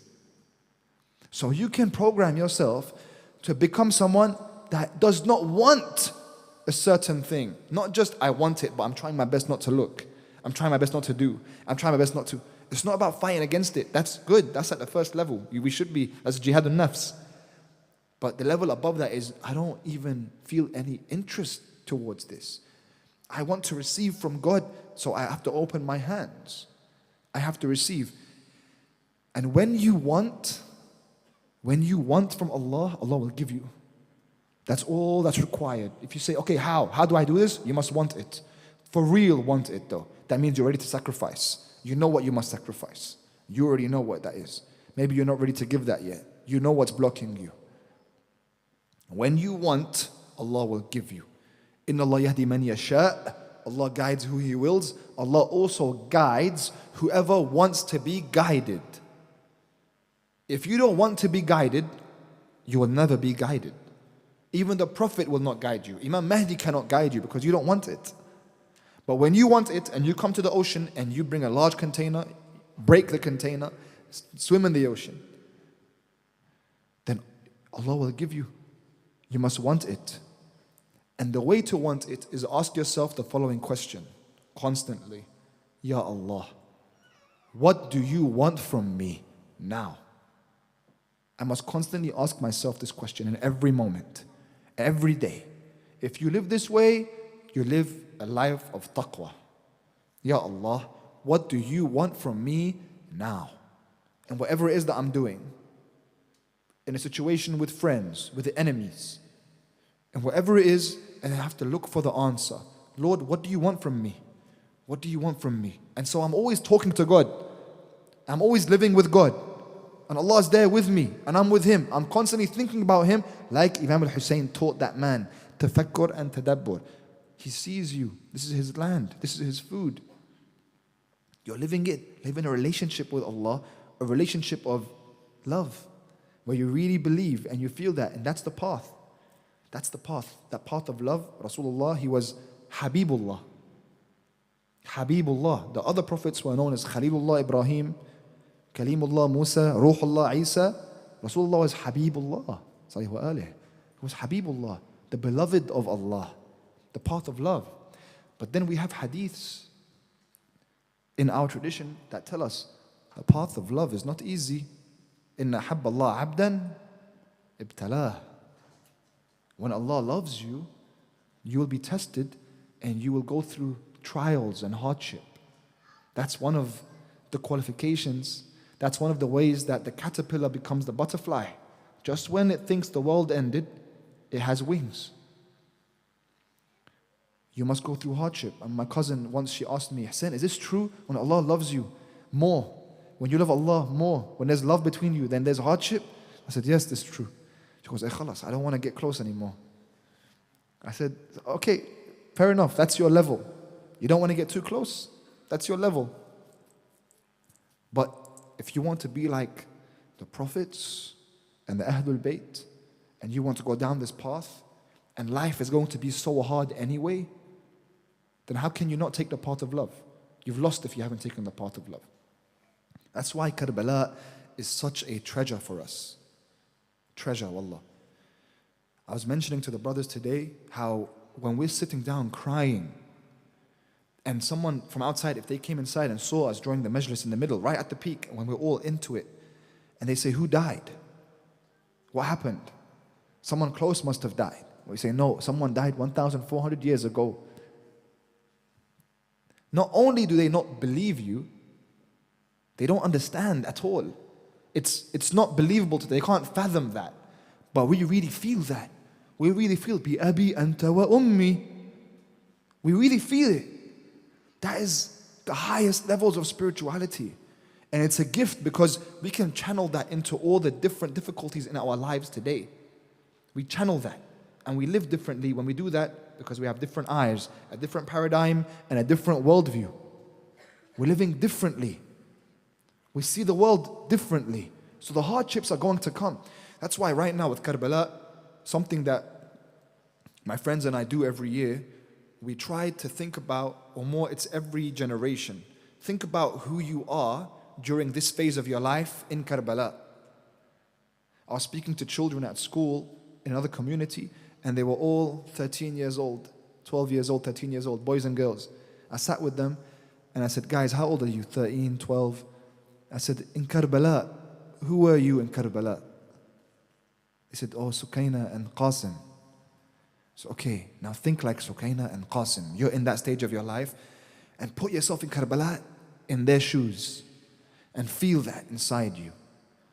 And I was talking to my friend, he's 27, and I'm 33, and that was the age of Ali al-Akbar and Abu Fadl al-Abbas. And I felt differently when I thought about myself in that position. I felt a burden on my shoulders.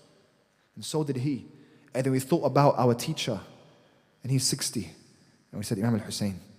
And we started to realize the situation in our own lives and how difficult that is. And you put yourself there and you test yourself. If you're able to hold the flag, if you're able to bring back the water, if you're able to be patient. Because life is going to hand you situations where you're going to have to do that. Last year, I was in Toronto. A friend of mine, he brought me to his basement. He sat me down. He looked at me so happy. He said, I have a secret to tell you. I said, what? He'd been married for several years. And he'd always been trying for a baby. And he told me, finally, my wife's pregnant. And we got so happy because I knew he's been waiting so long and he's such a good brother. And we hugged and he got teary-eyed. On the 10th of Muharram, his wife had a miscarriage. And subhanAllah, I cried and he didn't cry. When I went to see them after the 10th, I cried. I remember he didn't cry. But he'd only cry for Ali al-Asghar. He channeled it.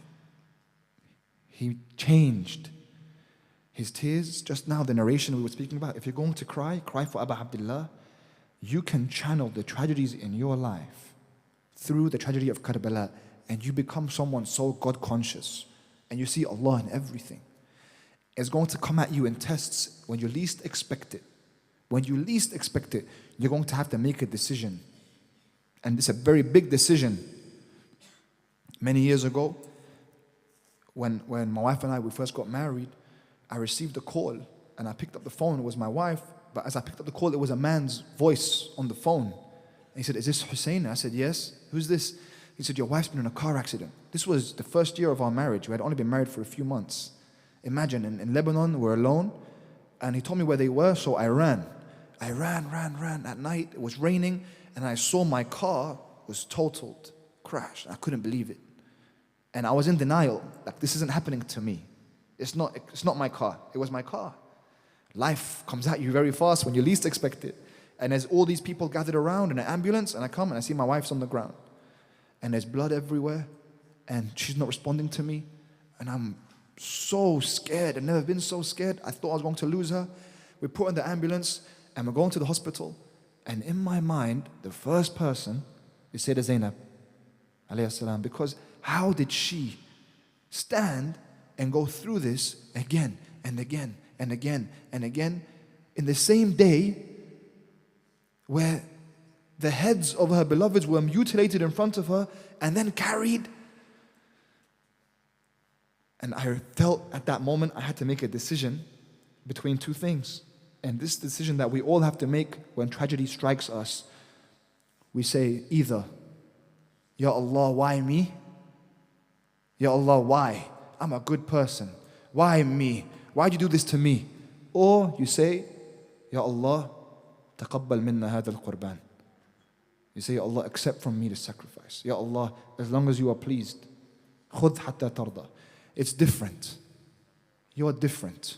When you channel yourself with Allah subhanahu wa ta'ala, when you lose your beloveds in your life, when you go through tragedy, when you go through hardship, and you always will, spiritually you survive all of that through the blood of Karbala, and it becomes a life that you live based on Islam and Tauheed. It's not a coping mechanism. It's looking at the world through true eyes. Tauheed, really. So I'm going to end on this hadith. It's my favorite hadith. This hadith on the tragedies and love and what that means ultimately as a treasure to us. Allah in this hadith Qudsi, He speaks to us and He says, Man talabani wajadani. He who looks for me, he finds me. That means if you want Allah, He will definitely come to you. You just have to want Him. Man talabani wajadani. Wa man wajadani arafani. And he who found me knew me. Wa man arafani ahabbani. And he who knew me loved me. Now when we know Him, we will love Him. As I'm speaking to you to know Allah, to see Allah, you will love Allah. There's no way you can't love Allah. وَمَنْ أَحَبَّنِي عَشِقَنِي. And if you love me, you will fall in love with me into the depths of love, which in Arabic we call ishq. In English there's no equivalent. Ishq, deep, deep love. Love where you see nothing else except the beloved. He said, you will love me so much you see nothing except me. You will love me through ishq. وَمَنْ عَشِقَنِي عَشَقْتُهُ. And if he has ishq for me, I have ishq for him. And here's where it escalates, because the love of Allah is heavy. I have ishq for him. وَمَنْ عَشَقْتُهُ قَتَلْتُهُ. And he who I love, I kill through my love. My love encompasses everything. There's nothing else. Everything is gone. He perishes in my love. That's heavy. But Allah says, when you are killed, there is blood money. وَمَنْ قَتَلْتُهُ فَعَلَيَّ دِيَّتُهُ. There's a diya that must be paid. In Islam, if someone's life is taken, there is blood money. Allah says there's blood money when my love kills you. There's blood money for that. So, مَنْ طَلَبَنِي وَجَدَنِي وَمَنْ وَجَدَنِي عَرَفَنِي وَمَنْ عَرَفَنِي أَحَبَّنِي وَمَنْ أَحَبَّنِي عَشِقَنِي مَنْ عَشِقَنِي عَشَقْتُهُ وَمَنْ قَتَلْتُهُ فَعَلَيَّ دِيَّتُهُ. I have a diya for him. طيب ya Allah, what's the diya? He says, أَنَا دِيَّتُهُ. I am the blood money. I am everything. I am the source of everything. And you take me instead. Understand Karbala in the light of this hadith.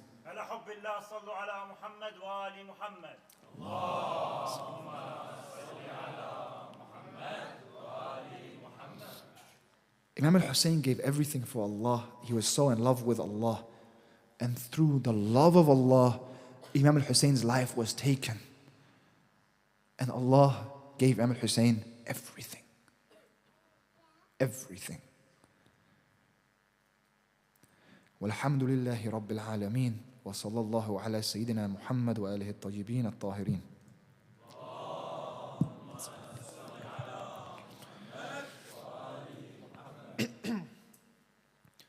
صلى الله عليك يا سيدي ويا مولاي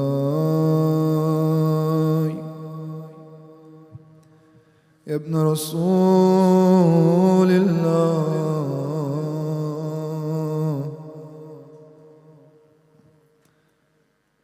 صلى الله عليك يا سيدي ويا مولاي يا أبا عبد الله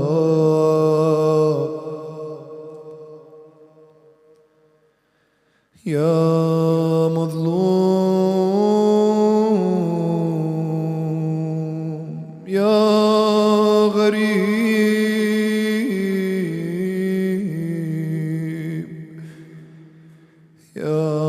العطشان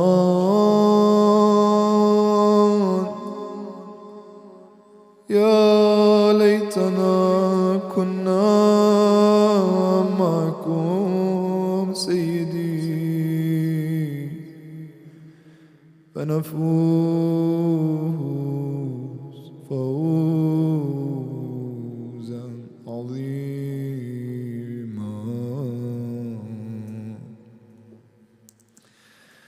Imam al-Hussein stood alone in Karbala, calling out, هل من ناصر ينصرنا? Is there anyone out there to help the son of Rasulullah? There was no answer to his call. All his companions had been martyred. Ali al-Akbar had been martyred. Abu Fadl al-Abbas had been martyred. Abu Abdullah stood there alone. He went back to the tents to say goodbye to his family. And as he said goodbye, there was someone he could not find. Where is Sukaina? They told him she's outside the tent, sitting alone. She didn't want to come and say goodbye. So Abu Abdullah went outside the tent. He saw the little girl sitting alone. He went and sat next to her. He said, my dear daughter Sukaina, why won't you embrace me, my dear? She said, Father, everyone I have embraced has not come back. When I embraced Ali al-Akbar, he didn't come back. When I embraced Uncle Abbas, he promised me he will come back.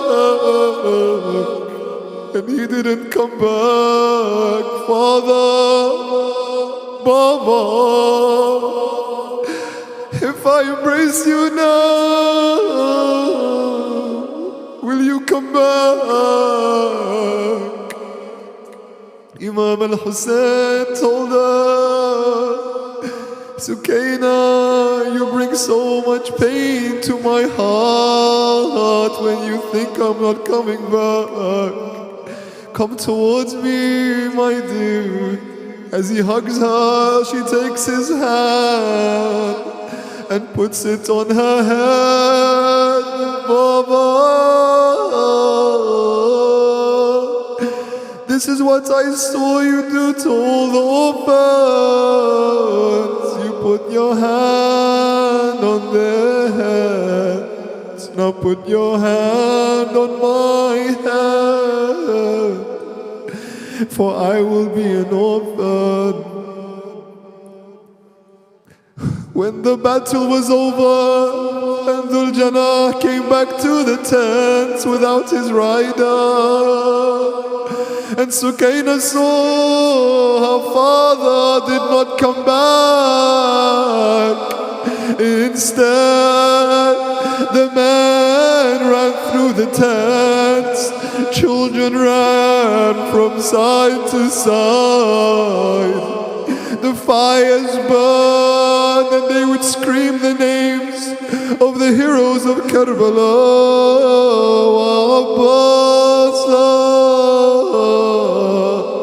Wa Husayna. But there were no protectors, there was no answer. And Sukaina stood watching in the distance as the horses trampled upon the chest of Abu Abdullah. And the man ran towards Sukaina and grabbed her by the ears and pulled her earrings out from her ears, and the blood dripped down to her shoulders as she began to scream and cry, Baba.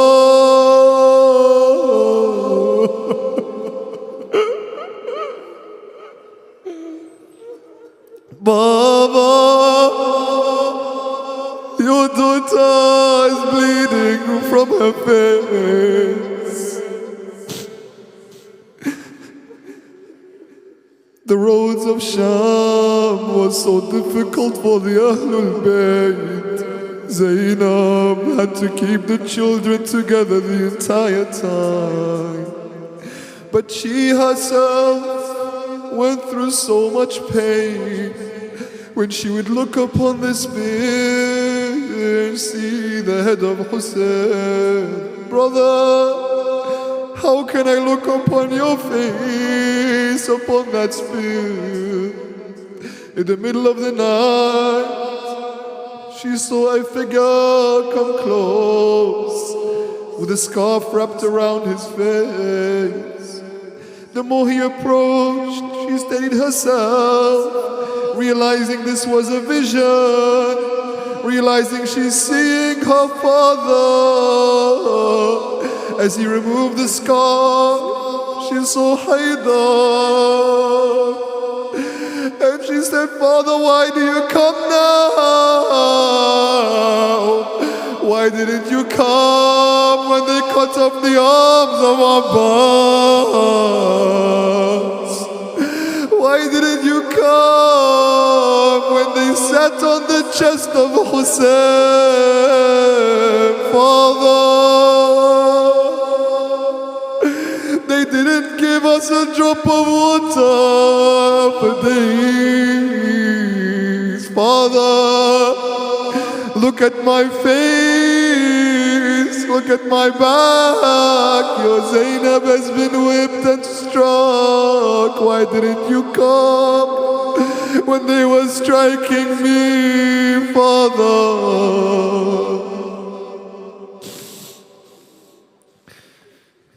After the battle of Karbala, Mukhtar al-Thaqafi looks for the killers of Abu Abdullah. And he finds a man by the name of Harmala, the man who shot the arrows on that day. He took him in to interrogate him and told him, Harmala, what did you do on the day of Karbala? Harmala was shivering in fear. If he was honest, he believed he would be spared. He told him, Ya Mukhtar, I shot 3 arrows on that day. Where did you shoot the first arrow? He said, I saw the brother of Hussein carrying the water. He was taking the water back to the screaming children.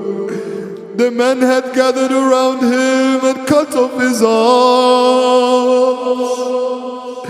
So he fell from the horse as a man struck him on the head with a spear, as he tried to fight off the enemies with only his legs. I shot an arrow towards him, and it landed in his eye, and he could no longer see. And the enemy surrounded him and cut him down.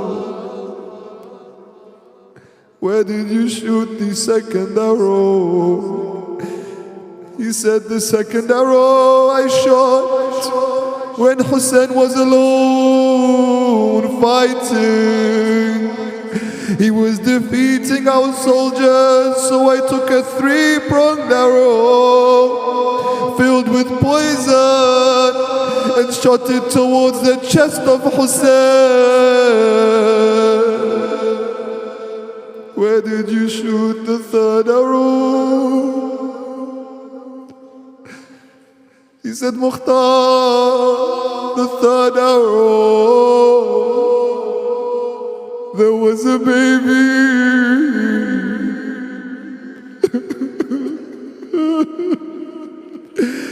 A thirsty baby.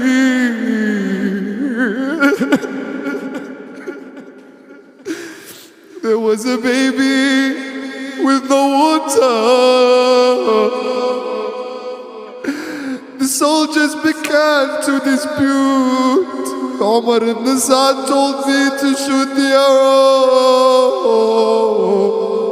So I aimed it towards the baby in the arms of its father, Ali al-Asghar, with his big eyes, looking towards his father, feeling safe in his arms, not knowing what was going to happen. I shot the arrow and it pierced the baby's neck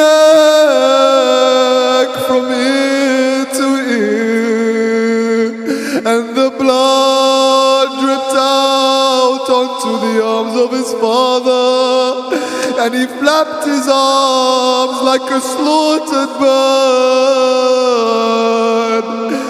Imam al-Hussein threw the blood into the sky. Ya Allah,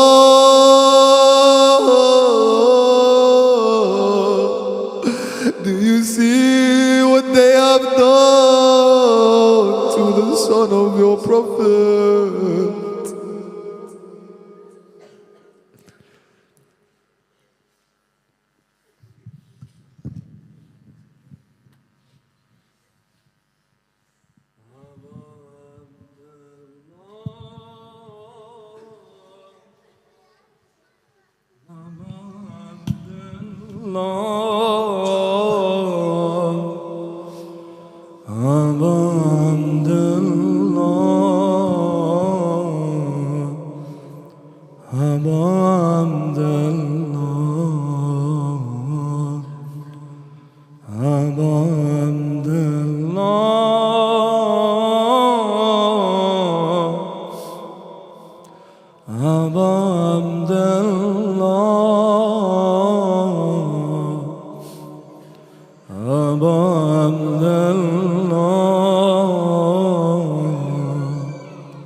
Inshallah, brothers, rise.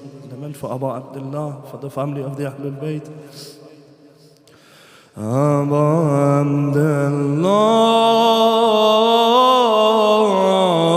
Abu Abdullah, Abu Abdullah, Abu Abdullah. Inshallah, brothers, come closer and form lines facing me, inshallah. If you could do this with the raising of your voice, let your voices reach Karbala, let them reach the lowly places of Sham, of Baqi, and raise your hands and recite with me. Abu Abdullah, Abu Abdullah, Abu Abdullah, Abu. Oh, Ruqayya, can you hear our voices call out for your father? Abu Abdullah, Abu Abdullah, Abu Abdullah, Abu. Ease the heart of Zainab with your voices. Abu Abdullah, Abu Abdullah, Abu Abdullah, Abu. Can you hear us, oh Mother Fatima al-Zahra? Abu Abdullah, Abu Abdullah, Abu Abdullah. Close your eyes, you in Karbala facing Imam al-Hussein. Abu Abdullah,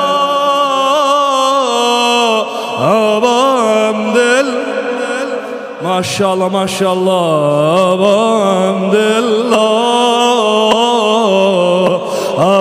Abdullah, Ya Abu Abdullah, Abdullah. Brothers at the back, come closer, inshallah. The master space, come closer. Allah, close the space, inshallah. Abdullah. With your voices again. Abdullah. From the back to the front to Karbala. Abdullah.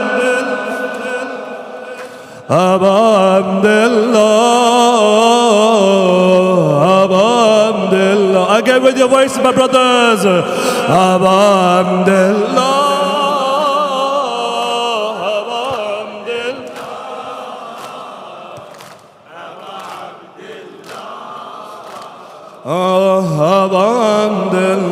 My world, all my faith,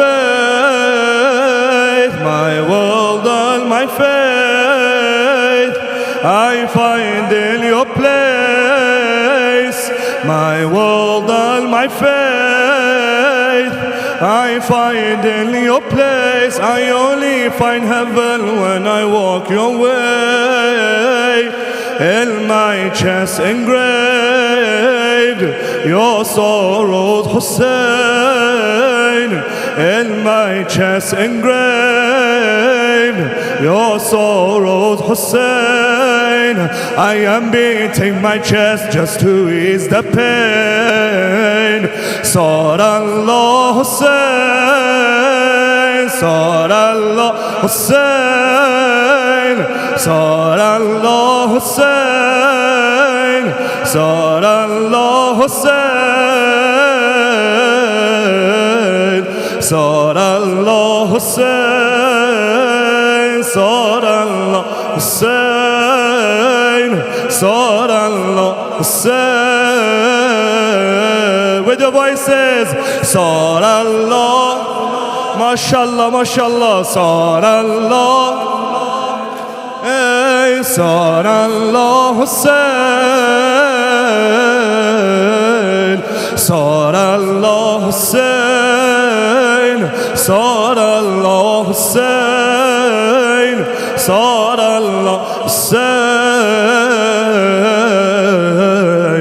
My world and my faith, my world and my faith, I find in your place. I only find heaven when I walk your way.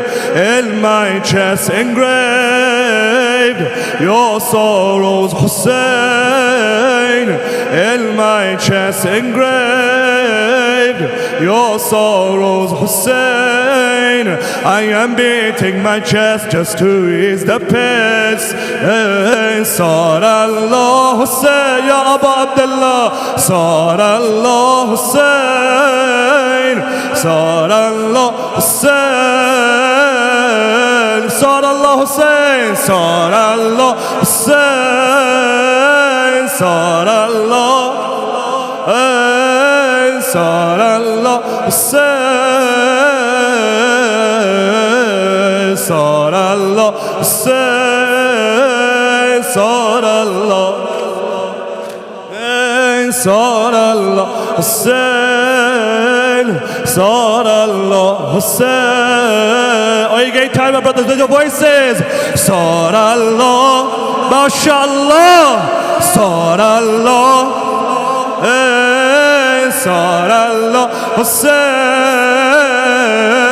Ya Abu Abdullah, Sarallah,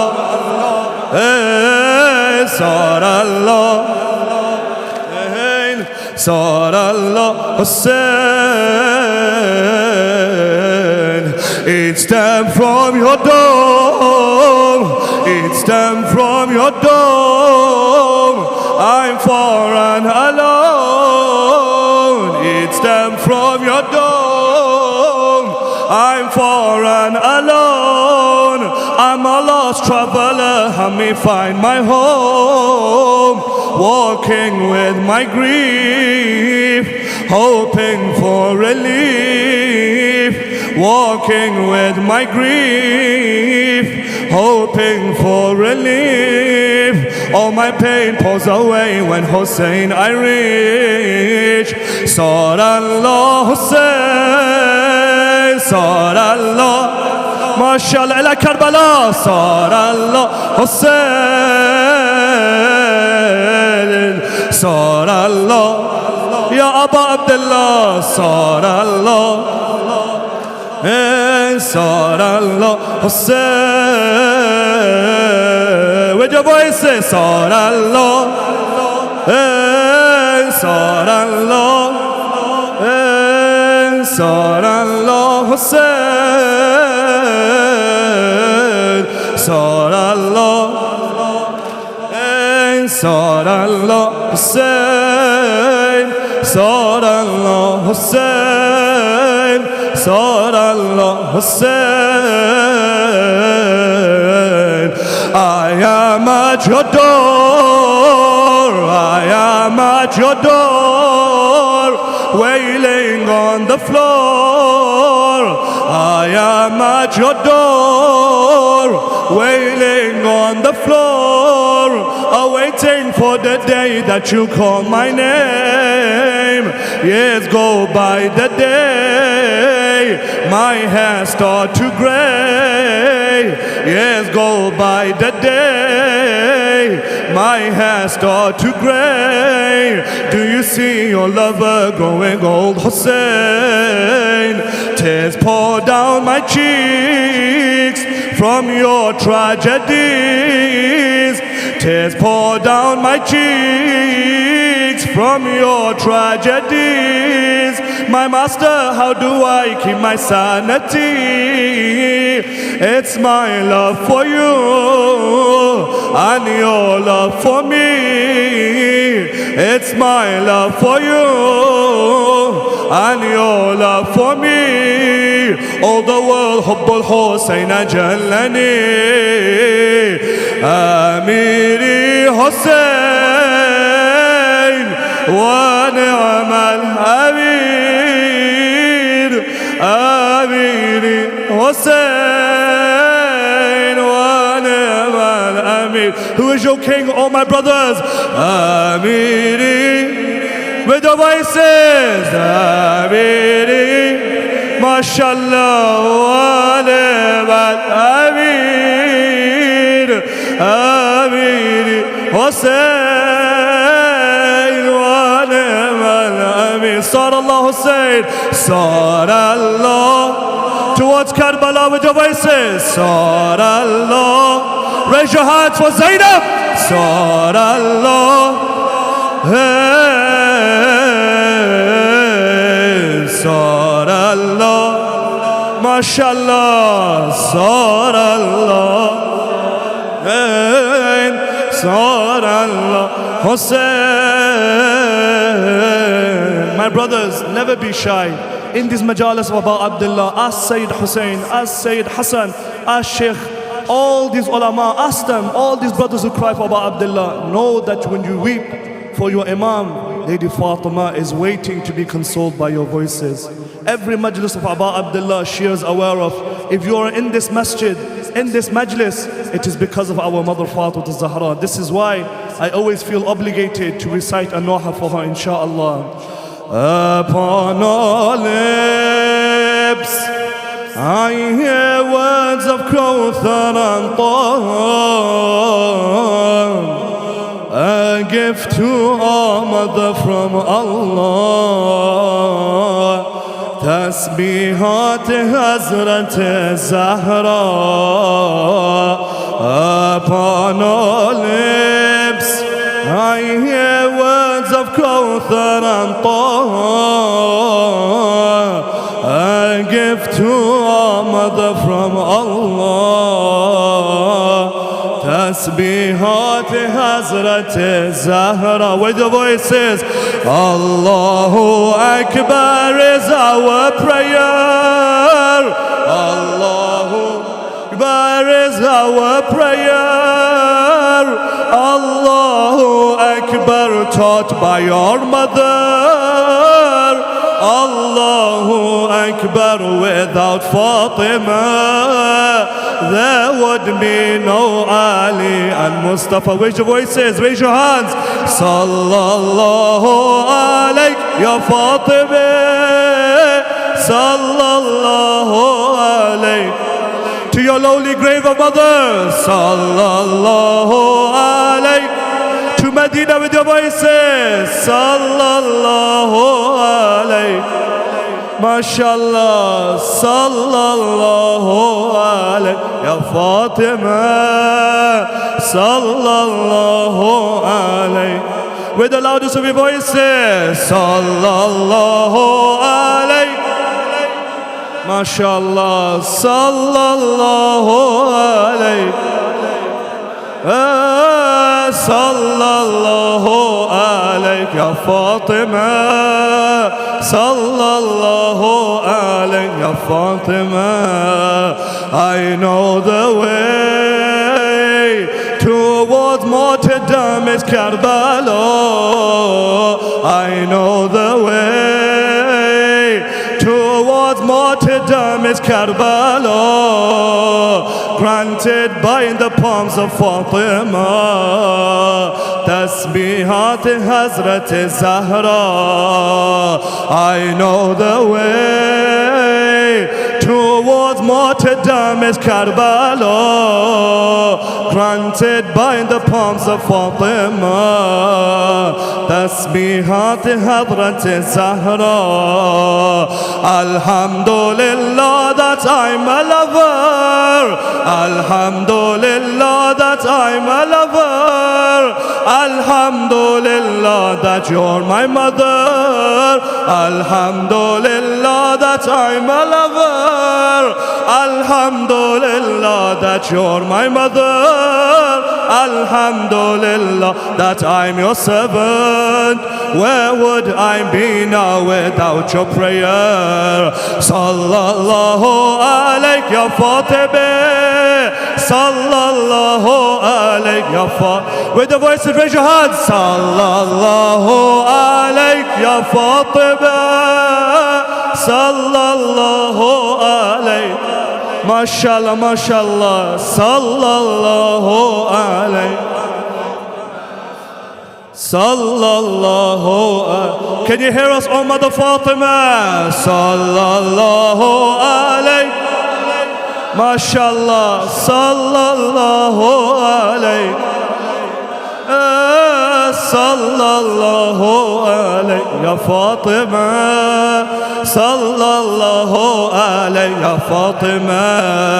Within heaven the tears of love have made a river. Within heaven the tears of love have made a river. From our eulogy after prayer, Tasbihat Hazrat Zahra.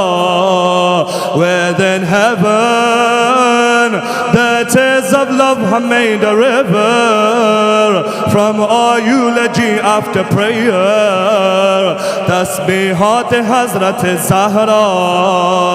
Subhanallah upon heaven's garden. Subhanallah upon heaven's garden. Subhanallah upon the crushed flower. Subhanallah upon heaven's garden. Subhanallah upon the crushed flower. Subhanallah for the unborn martyr and the broken ribs defending Haydar. Sallallahu alayk ya Fatima. Sallallahu. Let us go Medina with your voices. Sallallahu alayk. MashaAllah. Sallallahu alayk. Sallallahu alayk ya Fatima. Sallallahu alayk. Again with the power of your voices. Sallallahu alayk. ما شاء الله صلى الله عليك صلى الله عليه يا فاطمة صلى الله عليه يا فاطمة يا حسين يا حسين يا حسين يا حسين يا حسين يا حسين يا حسين with the voice of brothers يا حسين يا حسين يا يا حسين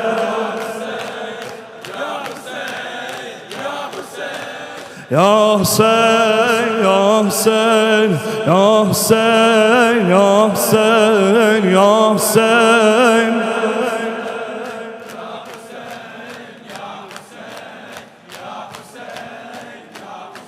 يا مولا حسين يا مولا حسين يا مولا حسين يا مولا حسين يا مولا حسين يا مولا حسين يا مولا حسين يا مولا حسين يا مولا حسين يا مولا حسين يا مولا حسين يا مولا حسين يا مولا حسين I know you are near my master Hussein unworthy I am far away I know you are near my master Hussein unworthy I am far away but can you hear me crying out your name but can you hear me crying out your name tell me my master who else knows my pain oh Karbala oh scent of Hussein oh Karbala oh scent of Hussein my only heaven is with you Hussein ya Mawla Hussein ya Mawla Hussein وينك شباب يا Mawla Hussein يا Mawla إلى كربلاء يا Mawla Hussein يا Mawla ما شاء الله يا Mawla Hussein يا Mawla Hussein oh master my sins are like an ocean oh master my sins are like an ocean for I am drowning lost with no vision it is you Hussein that gives me reason it is you Hussein that gives me reason without you Hussein there's no religion for all your lovers this world's a prison but you are our ark of salvation ya Mawla Hussein ya Mawla Hussein ya Mawla Hussein ya Mawla Hussein ya Mawla Hussein ya Mawla Hussein ya Mawla Hussein ya shabab with your voices ya Mawla Hussein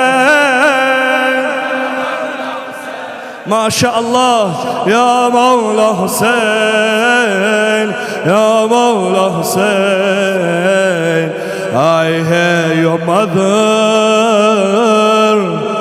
asking for water. I hear your mother asking for water.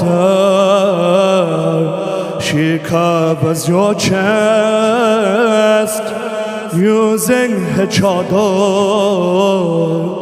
She cries out your name, seeing your dry lips. She places her hand on your broken ribs. Oh, skies and the rain, oh, flowing river. Did you hear Hussein asking for water? Oh, Zainab, I have an amanah. Oh, Zainab, I have an amanah. Who are these words coming from? Fatima al-Zahra on her deathbed brings Lady Zainab close to her. She is alone with her daughter. She says, Ya Zainab, I have an amanah to give you. What is this amanah, oh brothers and sisters? Sayyid Hussein mentioned the last moments of Abu Abdullah spent with Sukaina. Let us go towards the last moments of Abu Abdullah with Zainab. Imam al-Hussein, when he goes to say his farewells and he leaves the camp towards the battlefield, he looks behind and he hears footsteps and he sees Zainab coming closer. Zainab says, Ya Abu Abdullah, come down from your horse. What did she begin to do, oh brothers? She begins to kiss the neck of Abu Abdullah. She begins to embrace the chest of Abu Abdullah. Imam al-Hussein says, Oh Zainab, what is this request? It is very strange you do this in my final moments. She says, our mother gave me an amanah. What was this amanah? She said, when you see your brother Hussein Gharib, Adshan, alone and thirsty, and there is no one with him, for me, embrace the neck of my son Hussein. Embrace the chest of Abu Abdullah. Oh mother, in your final moments, what were you remembering? What were you thinking of? Did you think how they would shoot arrows into the chest of Abu Abdullah? How the hooves of the horses would trample the chest of Abu Abdullah? What did you think when you thought of his neck? Shabar sat upon the chest of Abu Abdullah. Let me recite one last musibah, oh brothers.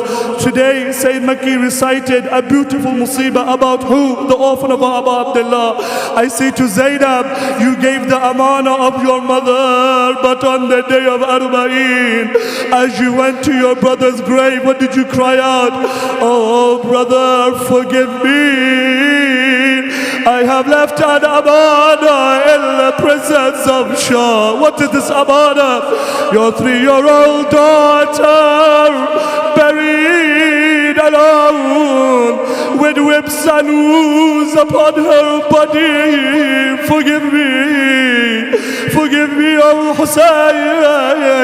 I could not bring back this amanah, but now this amanah is not the same as before, for the whips and the beating of drunken men have changed her. Hussein, wa wayla wa atshana wa ghariba, دنيانا ظلام والخدمة ضوام.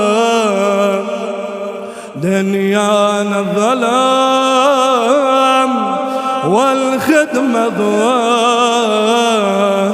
ما يبكي حرام يا طبري تهوى. ما عند حسين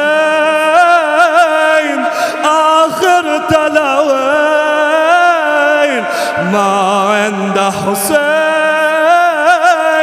آخر تلوين. تاليه يصير والماك سوى. من الحق أهيم محبوب رحيم. ما يرضي يجي يمشي له يا مولا حسين يا مولا حسين إلى كربلاء with your voices يا مولا حسين يا مولا حسين يا مولا حسين يا مولا حسين يا مولا حسين يا مولا حسين يا مولا حسين يا مولا حسين إلهي برقية إلهي برقية إلهي برقية إلهي برقية إلهي برقية إلهي with your voices إلهي برقية إلهي برقية إلهي برقية برقية اللهم عجل وليك الفرج اللهم عجل وليك الفرج اللهم عجل وليك الفرج اللهم عجل with the voices recite this dua اللهم عجل وليك الفرج الله عجل وليك الفرج اللهم عجل وليك الفرج اللهم الفرج اللهم عجل وليك الفرج اللهم عجل وليك الفرج اللهم عجل وليك الفرج إن شاء الله رايز في الدعاء فرج إن شاء الله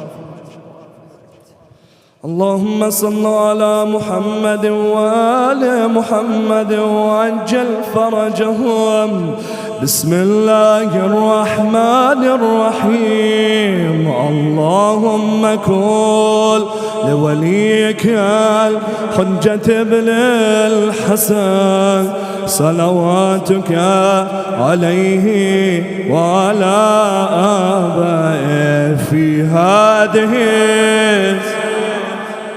وفي كل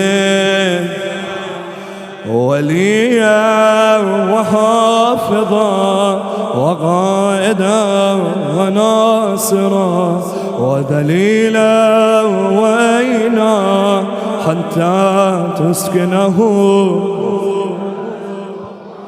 وتمتعه فيها طويلا. With the loudest of your voices, لبيك يا حسين لبيك يا حسين لبيك يا زينب لبيك يا زينب. And let your voices reach your Imam wherever he is around this world. لبيك يا مهدي لبيك يا مهدي لبيك يا مهدي. Oh Allah, forgive our sins and the sins of our parents. Oh Allah, accept our amal and hajat. Oh Allah, show us the path of love. Show us the path towards you. Oh Allah, ease our hardships. Oh Allah, increase our strength. Oh Allah, increase our patience. Oh Allah, hasten the reappearance of our beloved Imam, the Hussein of our time. Oh Allah, hasten the reappearance of Imam al-Zaman. Oh Allah, make us amongst those who are with the Quran and Ahlul Bayt in this world and the hereafter. For the marhumin and marhumat, especially the marhumin and marhumat of this masjid.